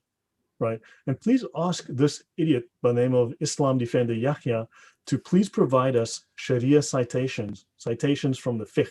I want to see scholarly works. Your opinion. Remember, it does say in Islam that he who recites from his own opinion is in error. That's the word of Muhammad. I believe you respect that guy. Not sure if you do exactly, but apparently. So I don't want to hear your opinion. Show me the scholarly works, because if you don't follow your scholars, then you're just making your own religion up. You're just making up your own thing. So if a hadith is ahad, but all the scholars are, now here's the thing, now here's the kicker. If the hadith is ahad, but all the scholars are unanimous that it's authentic, then suddenly it goes from unreliable, becomes sahih. Yeah. Well, the majority of the scholars can't be wrong, right? They're infallible. So who needs a reliable isnad chain after all? This looks legit to me, Thaddeus. I mean, it says here that, it says here, it looks legit. What do you say? Yeah, I agree. So we got a complete consensus. This is a Sahih Hadith now. Yeah, it says the guy who said it, he walked a little old lady across the road. That good character. That's an important criteria that we use when judging these things, Walked a lady across the road twice. Carried her shopping home once. She was 65 and she had bad hands, arthritis. Good man. It's Sahih. I wish I were kidding, but that's actually how it works. So So now we've got a few others. So we have Mustafid, Maudu, Matruk, Matruch, and a bunch of others, right? There's tons of them. Mustafid, an intermediate class between the ahad and mashur. Enough said. Maudu, fictitious, the worst type of hadith. Matruk, rejected in hadith, a tradition from a single transmitter suspected of falsehood, openly wicked in word or deed, or guilty of carelessness or frequent wrong notions. Bad character. For instance, I'll give you an example of a matruk. I hope Yahya is listening. I will stick around to learn. You're going to learn something now. And I don't want you to I want you to start being honest. Islam's religion of truth. So the age of Khadija, Muhammad's first wife, is commonly reported as 40. This is rejected. This is quite literally considered matruk. The chain of narration in that is considered matruk, rejected in hadith. That is the official, formal, scholarly opinion on that. It is completely false. Her age range goes from anything from 25 to 46. The accepted age in general is 25. The reason is she gave Muhammad 6 children. How does a 6th or 7th century woman have children when she's 50? We can barely do that today. So the fact is, unless it was a miracle, of course, they'll just say, it was a miracle. Okay, whatever. But the fact is that they say, no, it's matruk. It is rejected. There are numerous narrations about Muhammad that are considered matruk, but yet they've become famous, they've become common, they've become the accepted narrative, even though they are considered to be a lie. Your thoughts, Thaddeus? Yeah, it's very interesting that, we went through all these rules, but what we're really seeing in the end is it's just the opinion of the scholars. That's all that really matters. Yeah, and if they like something, it's like, it's legit, whatever. Yep. Tatiana did say that your volume is slightly lower than mine. I should have asked that at the beginning. I forgot to say something. I'm using a different microphone setup than I usually do. So I should have asked people if the volumes were okay. Let me just adjust. Okay. I'm just going into my settings.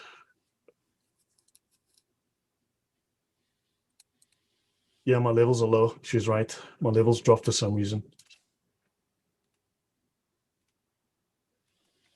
All right. Hopefully that will fix that. Okay. If not, you can. Yeah, my levels were low. She's right. You're a lot louder now, even for me. So. Yeah, I pushed my levels up to 60. I'm sorry about that. I don't know what happened. They should have been, but okay, yeah. So just keep monitoring that. Let me know if my levels drop. So, matruk, rejected in hadith. Matruch, another type of rejected hadith, right? Now, these traditions are not just in hadith. These traditions are in lots of stories. They're also in the seerah and so on. It's said by some, now matruch sometimes is regarded as equivalent to matruk, and different spellings applied. You'll find multiple different types of spellings. And also, others call it a separate class of traditions, less acceptable than da'if, but not as bad as maudu. Da'if is weak. Da'if is still legal. Da'if is highly legal. It is considered reliable. A da'if hadith is considered absolutely, totally reliable. Okay? But it's not as bad as something that's fictitious. And you have mardud, rejected, that which is concluded to be reported by an unreliable or untruthful narrator. Its ruling is such that this narration cannot be used as a proof and is not acted upon. So they've got these little subtleties, these nuances between them that differentiate between. And that's the last I'm going to say about these things. I'll move on here. Yeah, I think that's more than enough details on the classification. The takeaway point is that the scholars are the ones that are really, I shouldn't say are deciding, have decided in the past which hadith are reliable and which are not. And the modern scholars, they don't even have the right to decide that anymore. It's already been decided for them. And of course, the common Muslim isn't within a million miles of being able to decide what's reliable and what isn't. So you can either accept the opinions of the scholars and be a member of Orthodox Islam, or you can reject them and then be in a heretical sect of one. But we would like to address Islam. So if people want to reject Hadith, that's their own business, but they're not Muslims anymore if they do. Right. So a chain is only as strong as whatever. So when looked at individually, now for instance, they say that's a weak hadith. Oh, that's rejected. No. When looked at individually, a chain may be considered weak. But remember I said the chain is completely different to the text, right? So a narrator can be trustworthy, but he might have a weak memory. But if there are other chains on the same thing, like 2 or 3 other chains, then these chains corroborate each other and it increases the reliability of the narration. So in other words, it gets rid of, you can ignore that guy because, it's replaced by someone else. So the chain is now a separate entity to the text. And a weak hadith, now notice, a weak hadith, well, these Muslims that lie to us all the time, has a weak chain. The word weak only refers to the chain. It has nothing to do with the text of the hadith, right? So a weak hadith has a weak chain, not weak text. Understand that point. And a weak chain, a single weak chain can be offset if there's 2 or 3 other chains that are accepted. And you can ignore that one. Then it's no longer weak. They can say that's a weak chain. Yes, it has a weak chain, but it has 5 totally solid chains. And that's how they fool us. Understand that. They'll lie to us like that. Now you may have heard of this guy. Really, really popular. We all love him, and this show is dedicated to Sheikh Yasser Qadi. I think we all owe him a lot of things. I hope you guys have sent him like flowers or cards or chocolates or something, because man, we owe this man a lot. Poor guy. So understand that hadith abrogate hadith. Just like the Quran abrogates the Quran, verses in the Quran, newer ones abrogate older ones. By the same token, newer hadith abrogate older hadith. But I need to understand hadith also abrogate the Quran. And here's a question. Does any of you have a list of the non-abrogated verses in the Quran? Do you? No, you don't. They've never given it to you. No scholars give. They don't want you to know. So understand. So you've got old verses abrogated by newer verses. So you've got a collection of the newer verses. Yes, that you probably do. But you don't know which of those verses were abrogated by the hadith. Do you? No, you don't. Yeah. They never told you. So you don't know which of these non-abrogated verses were abrogated by the hadith.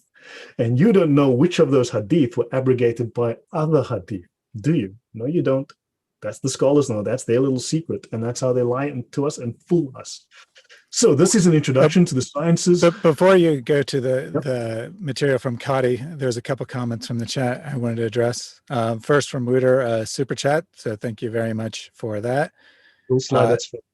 Yeah, Hillslide said, this is really helpful stream because the common Muslims abuse the classification so much. They play with the class like Momo played with Aisha. It's ridiculous. Thank you for the feedback like that. It's really hard for us to tell which presentations are more helpful. So feedback by that really helps us a lot. And the reference to Aisha, it was great there. And then lastly, from NN was, the Quran is an opaque revelation. So without al-Hadith to explain this literary disaster, aka the Quran, it would have no meaning. And that's one of the things we've been hitting on these shows lately, is that we have this idea as Christians that the Quran is just like the Bible, that Muslims go to the Quran and they get their doctrine by exegeting the text of the Quran like we exegete the text of the Bible. And that's the totally wrong perspective to have. And Muslims want us to have that perspective, because as long as we're playing the what does the Quran mean game, well, they can say it means anything because the text is quite unclear despite its internal claims. But the scholarly interpretation of it is definitive.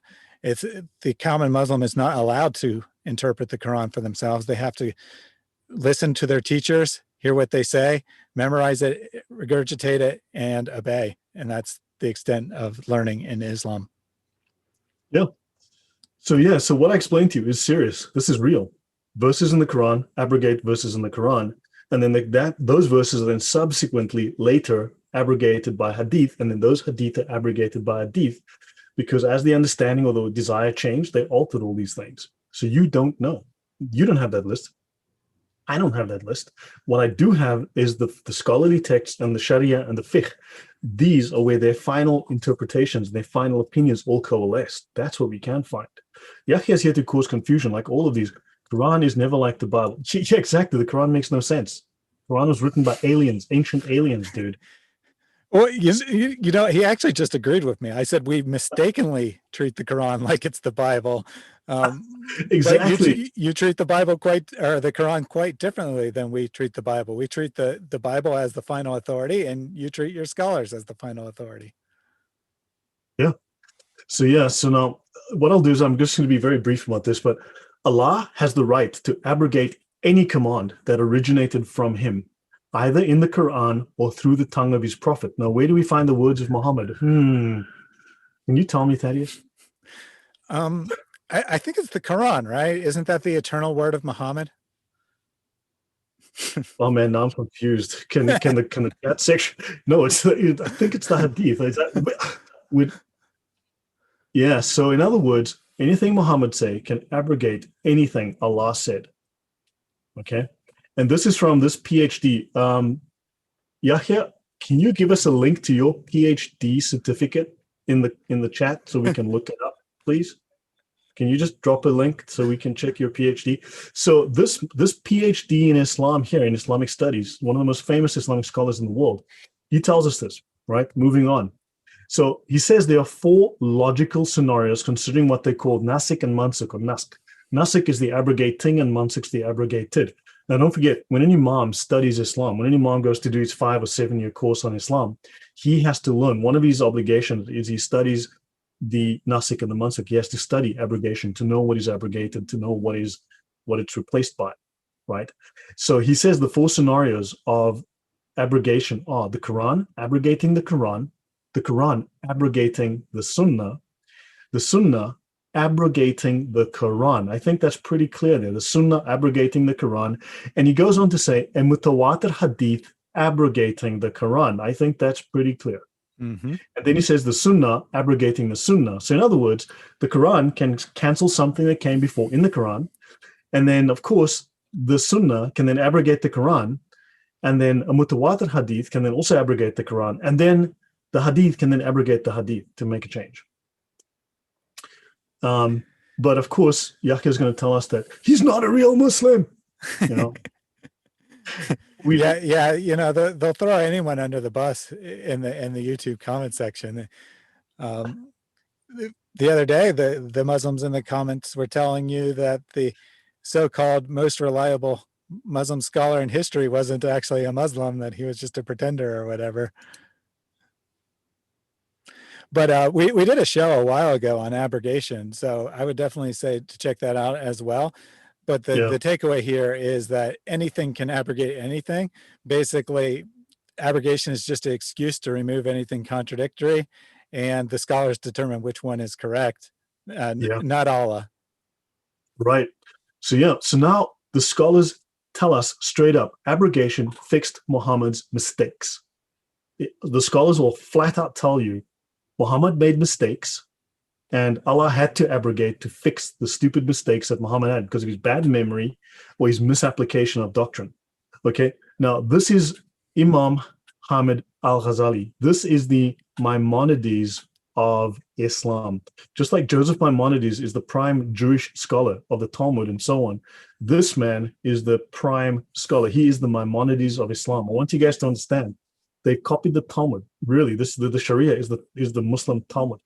So Imam Ghazali is considered the most important Muslim scholar in history. He is the Joseph Maimonides of Islam. He's unanimously accepted as a Hijri Mujaddid, or centennial renovator of religion. The theory goes, every 100 years, a great scholar will be born who will refresh the faith, who will inspire people and renew the faith. His works were so highly acclaimed by his contemporaries that he's the only Muslim to be called Hujjat al-Islam, meaning Islam's foremost authority. The proof of Islam, its decisive argument. These were titles given to him. The decisive argument of Islam. He proved Islam. He made this is the man that finally put the crowning cap on Islam. And he lived in what, 10th, 11th century? So that's like a week or two after Muhammad died, that is? Yeah, something like that. the 5th century after the Hajj is the same as the 5 years after, right? Dude, I come from Africa, man. I had a terrible education. I struggle with these things. Yeah, so anyway, this guy came like 500 years after Muhammad, right? So this man is serious. This man is solid. He's the finest scholar Islam ever produced. There are 28 what they call Sheikh al-Islam, okay, the top scholars of Islam, but this man sits above them. So he's a Mujaddid, renew of the faith, come blah, blah, blah. And he refuted the philosophy of Ibn Sina. So in other words, Ghazali basically proved that Islamic ethics is superior to Aristotelian ethics, and he rejected Aristotelian ethics and logic. And he said that they are compatible. So Western ethics and logic are incompatible with Islamic ethics and reasoning. This is his claim to fame. Besides, he wrote the most famous Islamic book after the Quran, the Ihya Ulum al-Din. This is the most famous Islamic text, the most read Islamic text after the Quran. Okay, so remember when I spoke of last week with the 5 different stages, like you have to revile people, then you have to beat them and then break things, and that comes out of his spiritual work. Okay, that idea from the Sharia comes out of his work. Now, he says here, he wrote in his book, Deliverance from Error, the prophets and religious leaders referred men to exercise of personal judgment, despite their knowledge that men might make mistakes. And the apostle of Allah even said, I judge by external, but God undertakes to judge the hearts of men. This means that Allah, basically Muhammad said the prophets had no way to be safe from error in making judgments. So how then can anyone else, including me as Muhammad, aspire to be free from error? So Al-Ghazali explained that the prophet Muhammad was not free from error. And he explained these matters in details, that the prophets make errors in judgment, including Muhammad. Okay, this is what's written in Ghazali's work, and this is the top scholar that Islam ever produced. Now, this book here, what's interesting? So, Dr. Saeed Ramadan Al-Bouti, are you a doctor? Are you what's your qualification? So anyway, what he says is, okay, that sorry, somehow my notes got mixed up here, but he says, if it was possible for the prophet to engage in judgment, then it follows it was possible for Muhammad's judgment to either be correct or incorrect. However, in those cases where Muhammad's judgment was incorrect, the error would not be allowed to remain. Rather, a Quranic verse would inevitably be revealed to him in order to correct Muhammad's mistaken judgment. If no such verse was revealed following the judgment, this indicated that Muhammad, his judgment had been correct, being in accordance with the truth as known by Allah. So in other words, in this example, Allah is angry with him because he frees these prisoners and Allah wanted them killed. So afterwards, Allah says to him, buddy, next time you capture people, slaughter them, all right? And Muhammad's like, oh, I'm sorry, I didn't realize, because Muhammad got paid money for freeing these people. He got a ransom. And Allah said, I don't want you to take a ransom and make some money. Muhammad, I want you to kill them. So Muhammad made mistakes. And this book discusses the mistakes that Muhammad made and how abrogation was to fix Muhammad's mistakes. Yeah, we have the top scholar in Islamic history here saying that Muhammad could make mistakes. But earlier we learned that the consensus of the scholars can never be mistaken. So it seems that the consensus of the scholars is the highest authority, not Muhammad. I've been saying that for a long time. But then if you read the Sharia, Muhammad can never be in error. Okay, whatever. But the scholars are saying that in the Sharia, whatever. So back to the Sharia, seeking knowledge is an obligation upon every Muslim. So we'll be winding down now, ending up. So the meaning of this hadith, though the hadith itself is not well authenticated, in other words, being weak, it is true. The Sharia happily cites weak hadith. If it's in the Sharia, why can't we use them? I would assume, since you don't like weak hadith and no Muslim does apparently, could you please get to Al-Azhar and Saudi Arabia and just tell them, guys, weak hadith in the Sharia, that's wrong. We're letting you know because we know you guys are the true scholars, right? So now moving on. So having discussed lies and forgeries, we must strictly distinguish them from the hadith category called not well authenticated, Da'if, literally meaning weak. But the scholars use the term not well authenticated, so termed because of such factors as having a channel of transmission containing a narrator whose memory was poor, one who was unreliable, unidentified by name, or other reasons. Such hadiths legally differ from forgeries in the permissibility of ascribing them to Muhammad. A weak hadith can legally be associated with Muhammad, and you can derive legal judgment from it. You can create laws from it. If it is weak, how is it you can use it to make law? Good question. Yahya came up with a brilliant argument. He said that Muhammad is applying biblical teaching. Correct me if I'm wrong, but didn't we talk about earlier how Muslims have to borrow from the Bible because they have no confidence in the reliability of their own scriptures? Correct. And then not only that, the Bible is Maudu. You're like, well, if not Maudu, it's Matruk. It's rejected. So this, come on, dude. Like, seriously, it makes sense. Makes sense. Yeah, please. Yeah. So anyway, moving on. Yeah, it just makes no sense, Thaddeus. It makes absolutely no sense. Now, this is, again, the reliance of the traveler, right? Discussing weak hadith, section W48.0, W48.0 from P9.5. Weak or da'if. Weak cannot simply be equated with false. We see that in the Sharia, right? Because it is possible to derive legal information from a weak hadith. Scholars do not reject them. So the fact that it's weak is not used as a simplistic expedient to eliminate these things because there is legal information connected with weak hadith. So these things carry the force of law. They are that important. So weak hadith are as valid as sahih hadith. Yeah, this is great. This quote here is great. That don't use this as a simplistic expedient to eliminate weak hadith, which is exactly how it's always applied in YouTube comments, as a simplistic expedient to remove a hadith that's probably actually qualified as sahih, but the person who is talking doesn't like.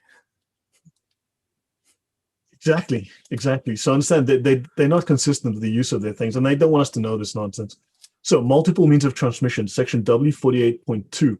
When one and the same piece of information reaches us through several completely different channels, each one may or may not be trustworthy, even if it's not trustworthy, but it comes through multiple channels, the logical probability of the information's falsity is much reduced.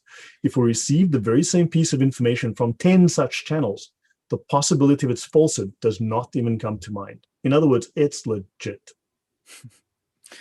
Yes. Chaco summarized it perfectly. He says, this seems like circular reasoning here, and echoes that is what it is. No, Yahya, the Bible is not acceptable. He says the Bible is acceptable. It's revelation, blah. No, according to your scholars, the Bible is not acceptable, right? So and then he said that it was messed up with insertions, etc. But how does he know the lines of that he thinks are about Muhammad aren't the insertions? Notice he's not giving us a single. He has never, ever, has he ever given me a single scholarly citation? Not one. Give me the name of the book, the name of the scholar, the page, the chapter. Give me a reference, a scholarly reference that shows what the doctrine of Islam is from its top scholars. Which school of fiqh do you belong to? Yahya, tell me, which school of fiqh? There are 4 that are recognized, that are legal. The rest are outlawed. The rest are illegal. Tell me the name of the school you belong to. I will tell you who your scholars are, which Sharia manuals they use, which fiqh manuals they use, and then you can give me citations out of those manuals. So which school of fiqh do you belong to? Put it in the chat. Love to know, and I'll help you. You're slow, but I'm not speaking too fast for you, am I? So the verificatory principle has 2 important implications, one being the obligatory nature of belief in hadiths that are mutawatir. So the Sharia of Islam tells us it is obligatory to believe in hadiths that are mutawatir. So I'm not making this up, and the other scholars weren't making this up. It's here, recognized in the Sharia. So multiple means of transmissions can raise a hadith from well-authenticated Hasan to Sahih, or from weak to Hasan. There you go. Yeah, interesting. And they give an example, but I skipped that. So yeah. So there we go. So yeah, hadith can be, now weak hadith cannot be equated with false. They repeat this, weak hadith cannot be equated with false. Weak is an attribute of the hadith's chain of transmission. False is an attribute of the hadith's text. These are two different things. These are two different things, right? So yeah. So anyway, they talk about blah, blah, blah, blah, blah, blah. We'll skip that. So almost to the end.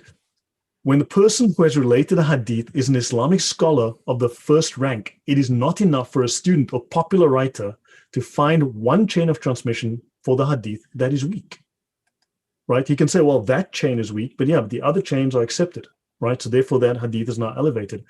There are a great many hadiths with several chains of transmission, and adequate scholarly treatment of how these affect a hadith's authenticity has been held to require a master, a hafiz, right? So you need to get a scholar to actually look at this and give you a judgment, the hafiz. And a hafiz like Bukhari, Muslim, Dahabi, Ibn Kathir, or Suyuti, who have memorized at least 100,000 hadiths, their texts, the chains of transmission, and significance, to undertake the comparative study of the hadith's various chains of transmission that cannot be accurately assessed without such knowledge. I'll finish this and then we can comment on this. Today, not one hadith master remains in the Muslim community. We do not accept the judgment of any would-be reclassifiers of hadith, no matter how large their popular following, unless it is corroborated by the work of previous hadith masters. Is that clear? Yes. Excellent stuff. You know, even the most educated scholarly Muslim isn't allowed to reclassify hadith today. So I'm not quite sure why YouTube commenters think they can. Yeah. He went to the school of his town in Lebanon, Al-Ola School for Boys, like school of fiqh, dude. You know you're being dishonest. I know you're being, we all know you're being dishonest. You know, Shafi, Hanbali, Maliki, Hanafi, pick one, dude. Seriously, pick one. Put it in the comments. I'll help you understand what your scholars said. Because quite bluntly, we are the scholars now. So, hadith are a pitfall. The few hadith which can be understood adequately without referring to the often complex debates which have taken place concerning them between the scholars. That is Sheikh Abdul Hakim Murad. This man is currently Dean of Cambridge Muslim College, UK, which trains imams for British mosques. He was voted in 2010 Britain's most influential Muslim thinker by Jordan's Royal Islamic Strategic Studies Center. This man's a PhD. This man runs University Center, right? He translated a number of books from Arabic, including sections of Imam Ghazali's Ihya Ulum al-Din. So he says, you can't just look at a hadith. You need to understand, you need to go read the scholarly writing. So he knows this. And he says, Sufyan, he goes on to say, Sufyan ibn Uyayna, the great early hadith scholar, used to remark, the hadith are a pitfall except for the scholars. For this reason, and this is interesting, he says, no Muslim scholar of repute uses a hadith before checking the commentaries to ascertain its meaning and application. We don't have those commentaries. This is true. Yeah. So we are arguing, why are we doing exegesis of stuff that was done 1,000 years ago? We need to go see what the scholars are saying, and we can find that. There's loads of references you can find. You'll find these things all over the place. We don't have those exact ones, but man, they exist. You can find things. Now, tafsir of hadith. Hafiz was a term used for the scholars of hadith, specifically one who had committed 100,000 hadiths to memory. The most important of all hadith collections is Al-Jami as-Sahih of Imam al-Bukhari, gauged with the fact that at least 70 commentaries have been written on the Sahih. Ever seen one? Ever? No, I haven't. You know, Nope. I discovered this existed only recently, right? Like less than a year ago.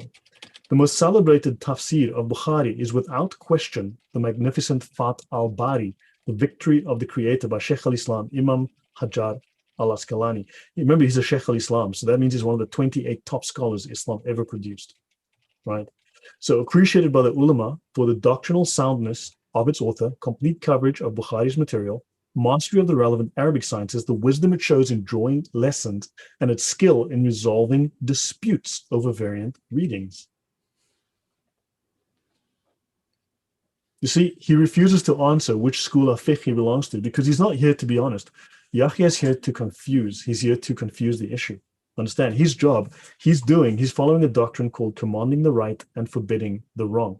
We are doing wrong. So he has to impose the Sharia law on us. He has to make sure that we are unable, because for him to allow us to engage in disobedience is itself disobedience.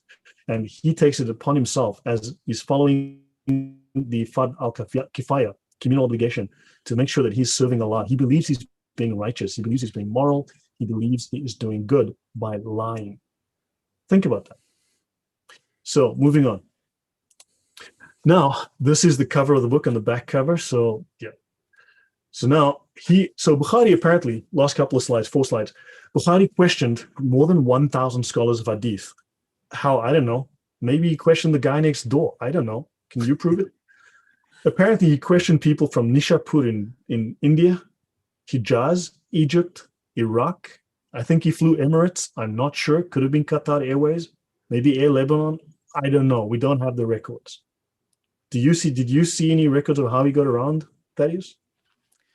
Yeah, all the information we have on him, which isn't much, comes from much later people. So it's almost like they could have just made up whatever information they wanted about him. Yeah. So apparently he prayed before recording any hadith. Oh, what a good man. What a good man. He weighed every word with scrupulous accuracy. He devoted more than a quarter of his life to the Sahih, now considered as an authority second only to the Quran, whatever. Then al-Bukhari's notion to compile the Sahih apparently was because of a casual remark from blah, blah, blah, who said that he wished that a scholar would compile a short but comprehensive book containing only the Sahih Hadith, the genuine Hadith. So Bukhari sifted through all the Hadith known to him, testing their genuineness according to criteria he personally developed. We have no idea what those criteria are. Nobody knows. He selected 7,275 out of 600,000 Hadith. I read through 600,000 Hadith in like a day. How about you, Thaddeus? Well, one, your video is frozen, just so you know. But someone asked earlier if he could have possibly done that. So I did the math, and if he did every day, it's 365 days a year for 10 years. All right, your video is fixed now. It was still frozen there for a second. He would have to evaluate 164 hadith a day.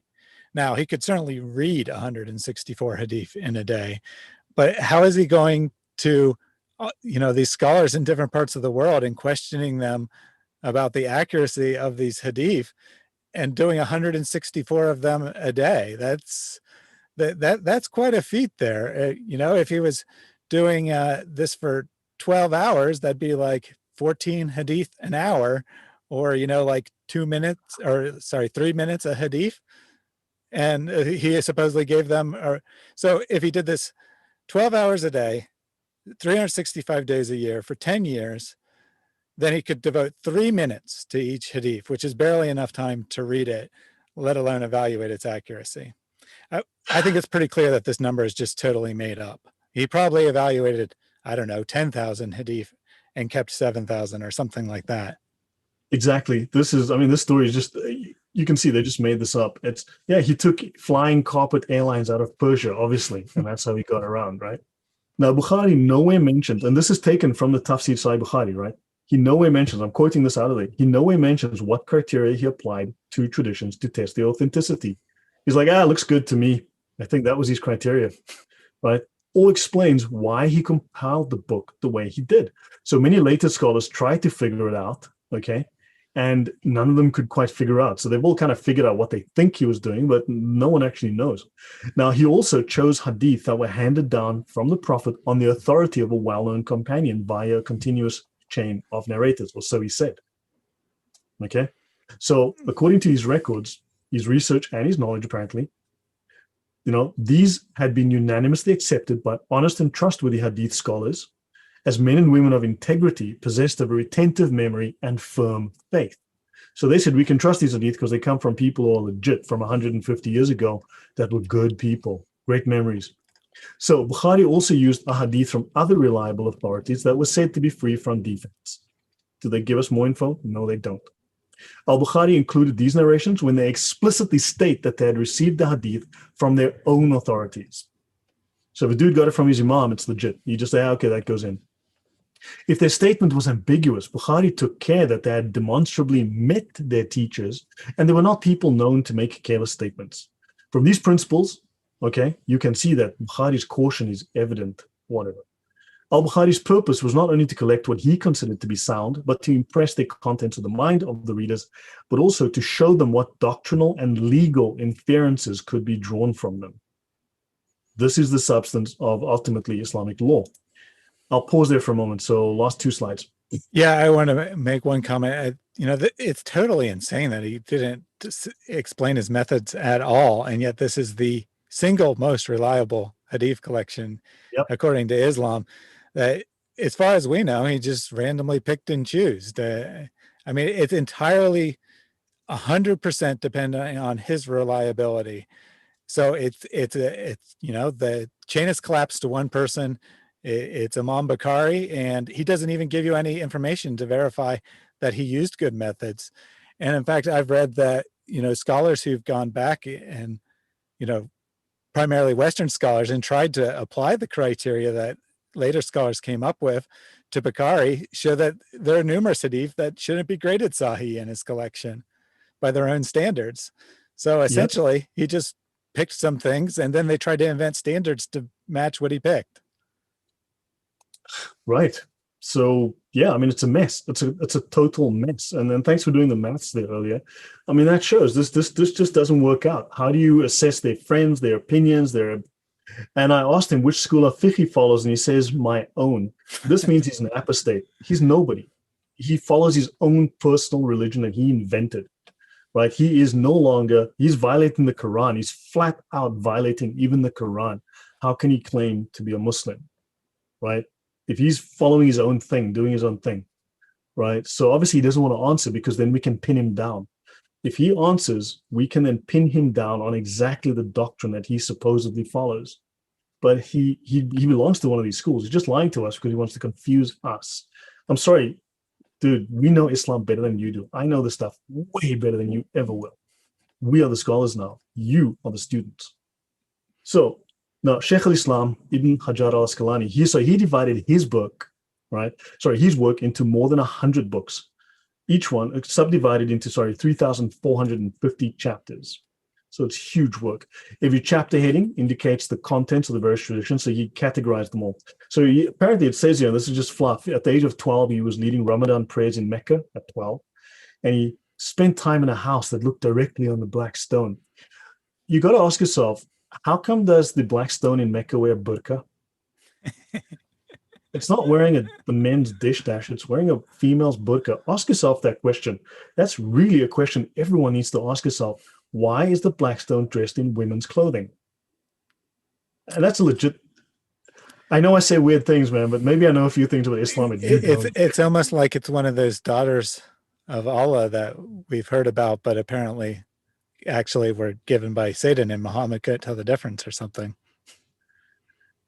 Yeah, well, yeah. I've said in the past is that the Quran is irrelevant, and I kind of mean that 90%. Yeah, so let me not make the statement that I would make, but yeah, ask yourself, why is the Kaaba dressed in women's clothing, not men's clothing? Just ask yourself that. So anyway, in Cairo, the Imam wrote some of the most thorough and beneficial books ever added to the library of Islamic civilization. And these are blah, blah, blah, and blah, blah, blah. And he wrote a commentary on the 40 hadith of Shaykh al-Islam, Imam al-Nawawi, one of the most famous scholars in Islam, and the guy that actually ultimately really was the source for the reliance of the traveler. Okay. So he was the top scholar of the Shafi'i school. He was the crowning scholar of the Shafi'i school of Islam. Shafi was the man who created the ideas of the schools of fiqh. He did that in Baghdad or in Iraq, and he was the first man to codify the rules of fiqh, and then the other schools followed after him. Imam Hajar died in 852, and even the Christians grieved when he died. He was such a good man. I mean, this is just like such comic book material that they write. It's crazy. And now, some vocabulary, last slide. Sheikh al-Islam is an honorific title for outstanding scholars of the Islamic sciences given to jurists whose fatwas were particularly influential, right? In the classical era, it was reserved for the ulama and the mystics. There are 28 scholars who have received this title. Ulama means scholar, literally the learned ones. The feminine, alima or uluma. Now, these ulama are the guardians, they are the transmitters and the interpreters of religious knowledge in Islam, including Islamic doctrine and law. So these weirdos that we've been talking about in this presentation are the transmitters of the Quran. They're guardians of the Quran. They're the interpreters of the Quran. And you can see by the rules, they make stuff up as they go along. And now the final two slides. Should I pause there or just finish, Thaddeus? You can just go on. So this is from the notes about the translation of the Fath al-Bari. From the translation of Hadith is from 1 to 30 from the Fath al-Bari, was done by the students of knowledge studying in both Medina Munawwara and Egypt at Al-Azhar. These are the top two Islamic scholarly universities in the world, right? Al-Azhar is the top one, regarded as 1,000 years old. It's the most highly regarded Islamic authority in the world. This is the methodology they employed in translating the Hadith from the Fath al-Bari. We will translate the meaning of the explanation rather than translating the explanation verbatim. We will exclude anything that we deem irrelevant for the English reader and beginner-level student of knowledge, such as in-depth discussion of language issues or issues surrounding the narrators. Any narration that Ibn Hajar himself classifies as weak will be removed from the translation. And then the final two slides, or just 1.5 slides. It should be noted, this was done at the discretion of the students at Medina, because removing weak hadith from works was not the example of the hadith scholars. Otherwise, Imam Ibn Hajar would not have included weak hadith in the Fath al-Bari as sources to take knowledge from. Weak hadith are used to support opinions because a weak hadith containing the words of Muhammad is preferred over pure opinion and personal judgment. Weak hadith are used to support legal opinions, okay? Legal opinions. Because a weak hadith containing the words of Muhammad is preferred over opinion and personal judgment. This is the example set by the scholars, including Bukhari himself, who used them deliberately in his work Al-Adab al-Mufrad. The Sahih of Imam Bukhari is a collection of the Sahih only, not a collection of the only hadith that scholars use. The scholars themselves state a Sahih hadith has about a 99 to 100% chance of being entirely accurate. A Hasan hadith has about an 85 to 99% chance of being entirely accurate. A Da'if hadith has about a 45 to 85% chance of being entirely accurate. This is the widest band of accuracy. Even a fabricated hadith, a Maudu hadith, has a 45% chance of being accurate, since the grading it was given may have been wrong. The fabricator may have spoken the truth in this instance. So weak hadith should not be treated like fabricated hadith, because an 85% chance of being entirely accurate is a very high chance. Final slide.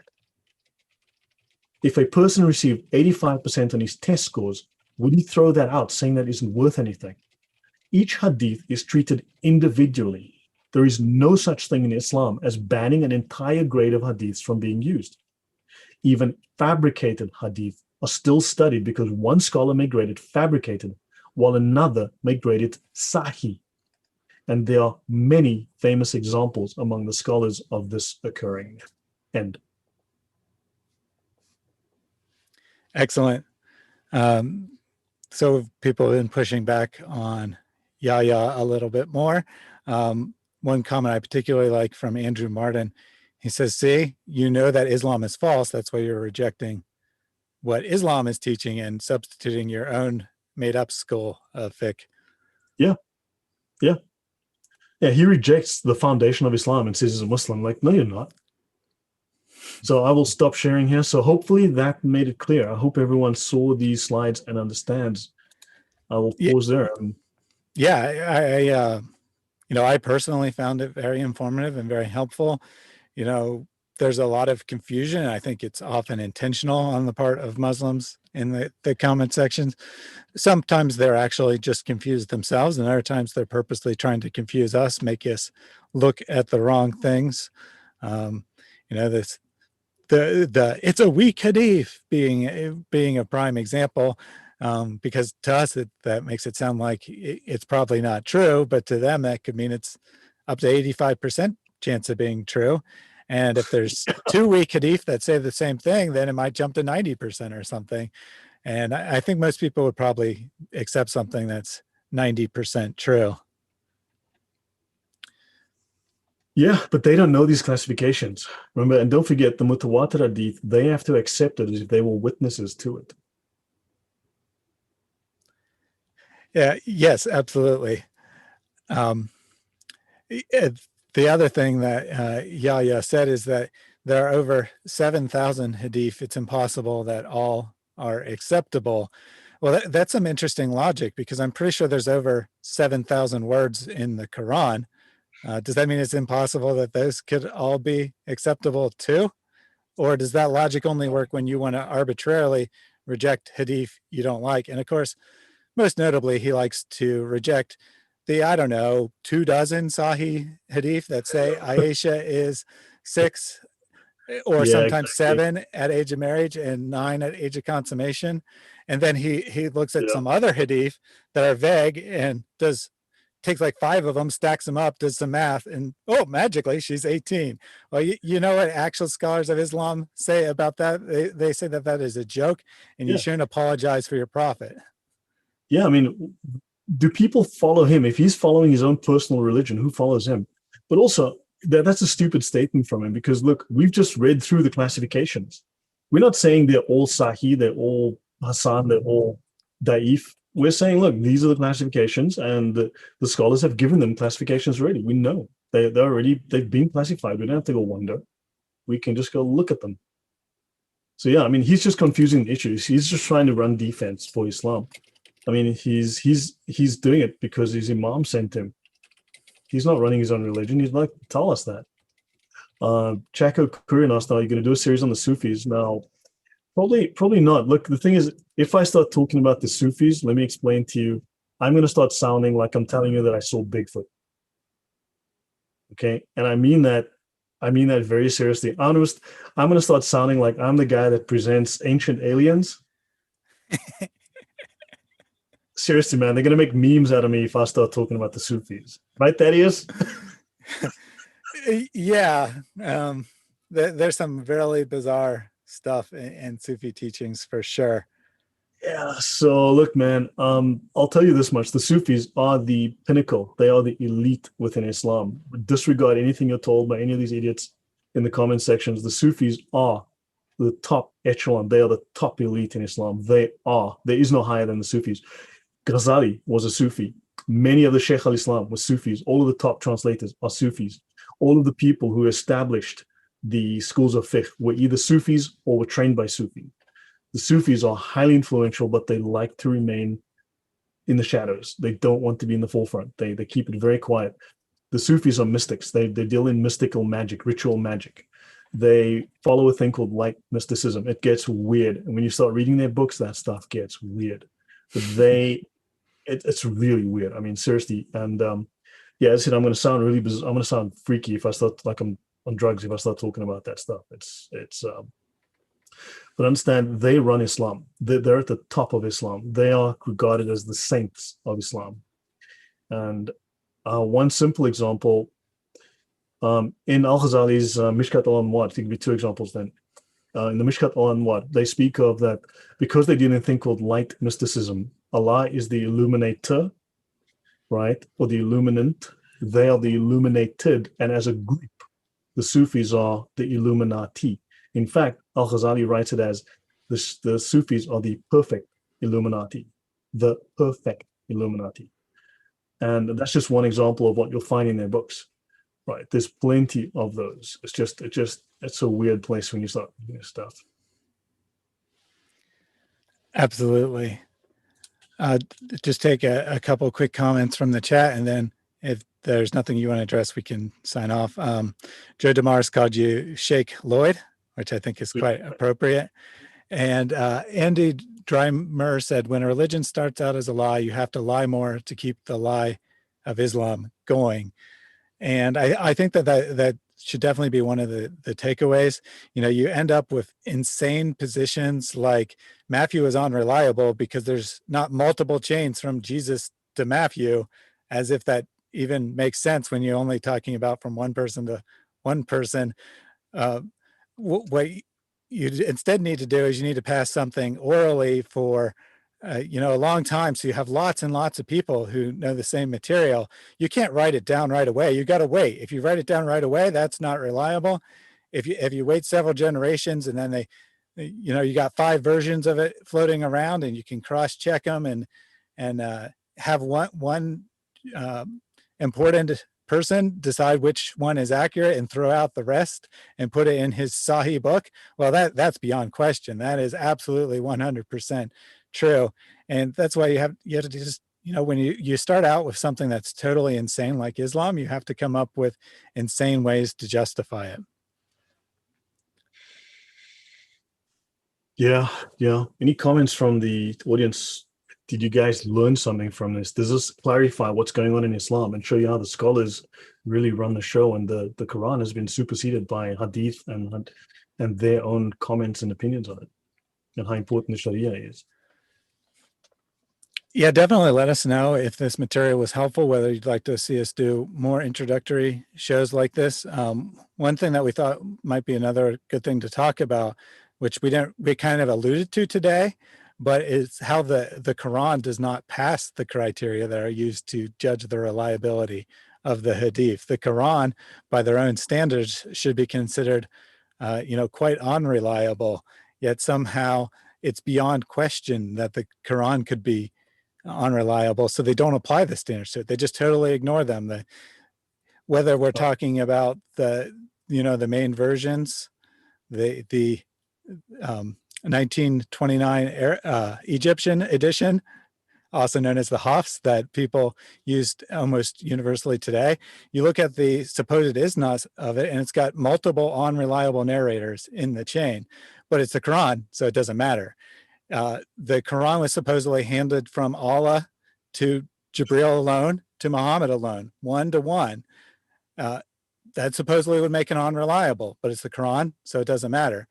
We don't have any evidence from it going from Muhammad to any specific group of people either. We only have a chain for the version once it was written down after that fact. So we don't have any chain back to Muhammad even, but it's the Quran, so somehow that doesn't matter. Yeah, crazy stuff. I just thought I'd show this. This is from the Mishkat al-Anwar of Ghazali. And then he says that the perfect Illuminati perceived that Al-Mutta, the obeyed one, is not more than the highest other than absolute deity, and is related to him as the sun to essential light. Now, when you read this stuff is like, the guy in the Matrix at the end who's just waffles, whatever that dude is called, the chairman or whatever. It's gobbledygook of the same, it's just crazy stuff. But understand, the Sufis regard themselves as the perfect Illuminati, okay, because of their light mysticism. And when they speak of the obeyed one, they're talking about Muhammad, who is not more than the highest other than absolute deity, and is related to Allah as the sun to essential light. Muhammad is the light of Allah. Muhammad is a piece of Allah, light that Allah projected out of himself. And then he sent that light into all the prophets, into Jesus, and eventually that light was born in the world as a man called Muhammad. Do you understand? This stuff is bananas. I'll stop there, but it's bananas when you read it. It's seriously crazy stuff. And that's just the tip of the iceberg there when you get into the Sufi beliefs. Yeah.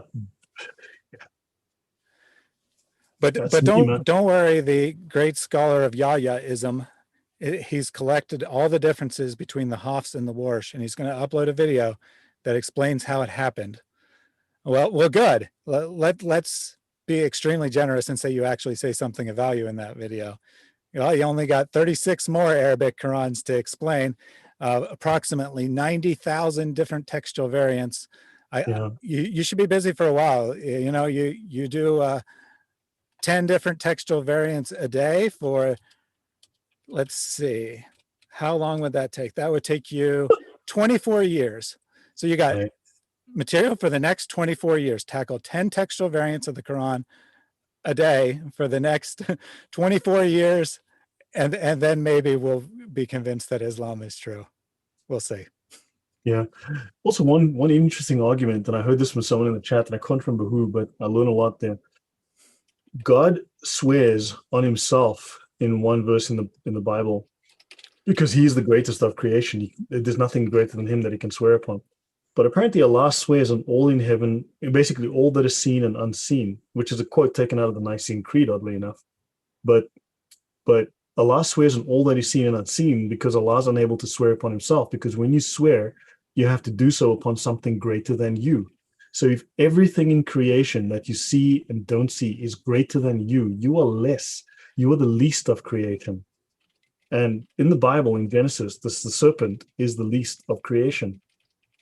So, ponder that.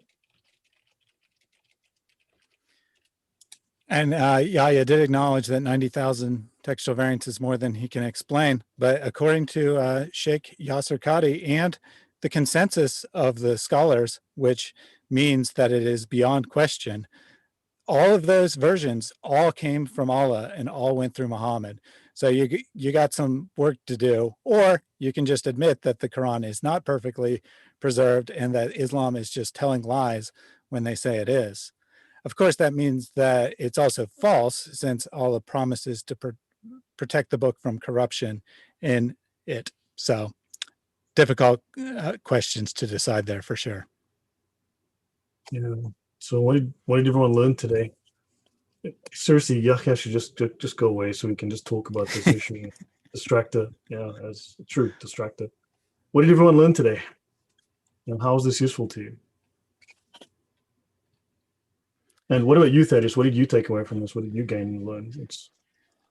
Yeah, so a couple things from our recent conversations, prepping for this and the material itself, that I take as the main takeaways. One is that when Muslims say that the Bible is corrupted, they don't mean what we think they mean. They don't mean that there's textual variants. Yeah, they'll grab a critic of the New Testament who says that there are textual variants, and they'll claim that that's proof. But what they really mean is that it doesn't have multiple chains of narration going back to Jesus, which it can't, because it's directly connected to Jesus, so it'd be impossible for there to be multiple chains. So they define that as corruption. That's the one thing. And the other one that I really take away from our recent talks is that this analogy that the Sharia law is like the Talmud of Islam. Now, obviously that might not be helpful for everyone, since not everyone is super versed in what the Talmud is, but it exactly fits, and it makes a lot of sense given that so much of Islam seems to be borrowed from Judaism.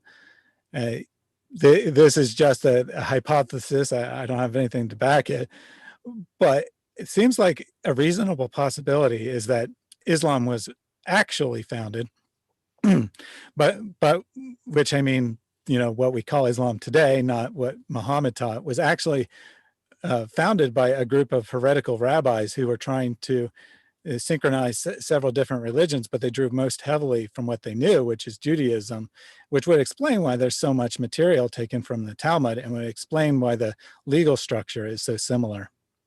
Yeah.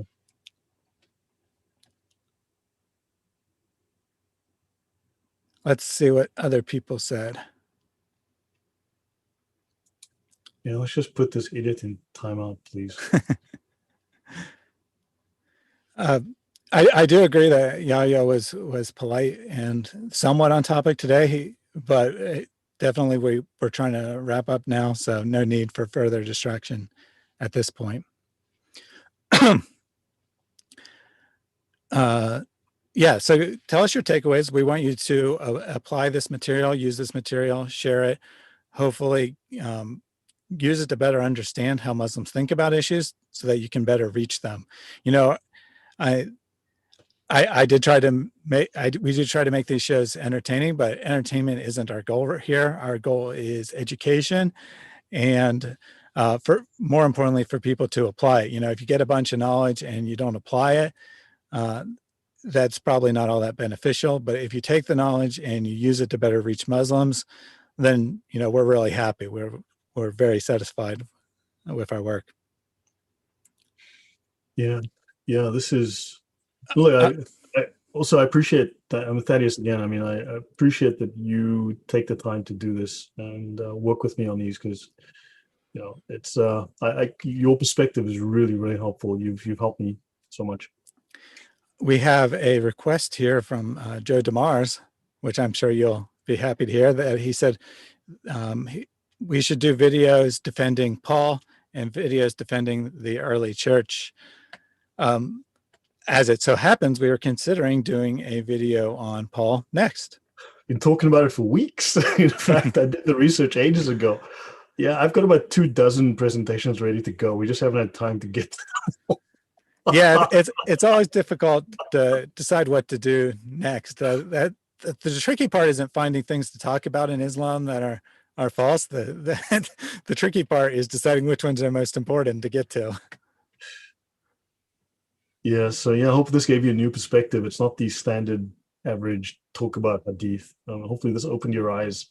I mean, in your case, this also opened your eyes to how hadith really relate to us as Christians, to the Bible, and to how Muslims think.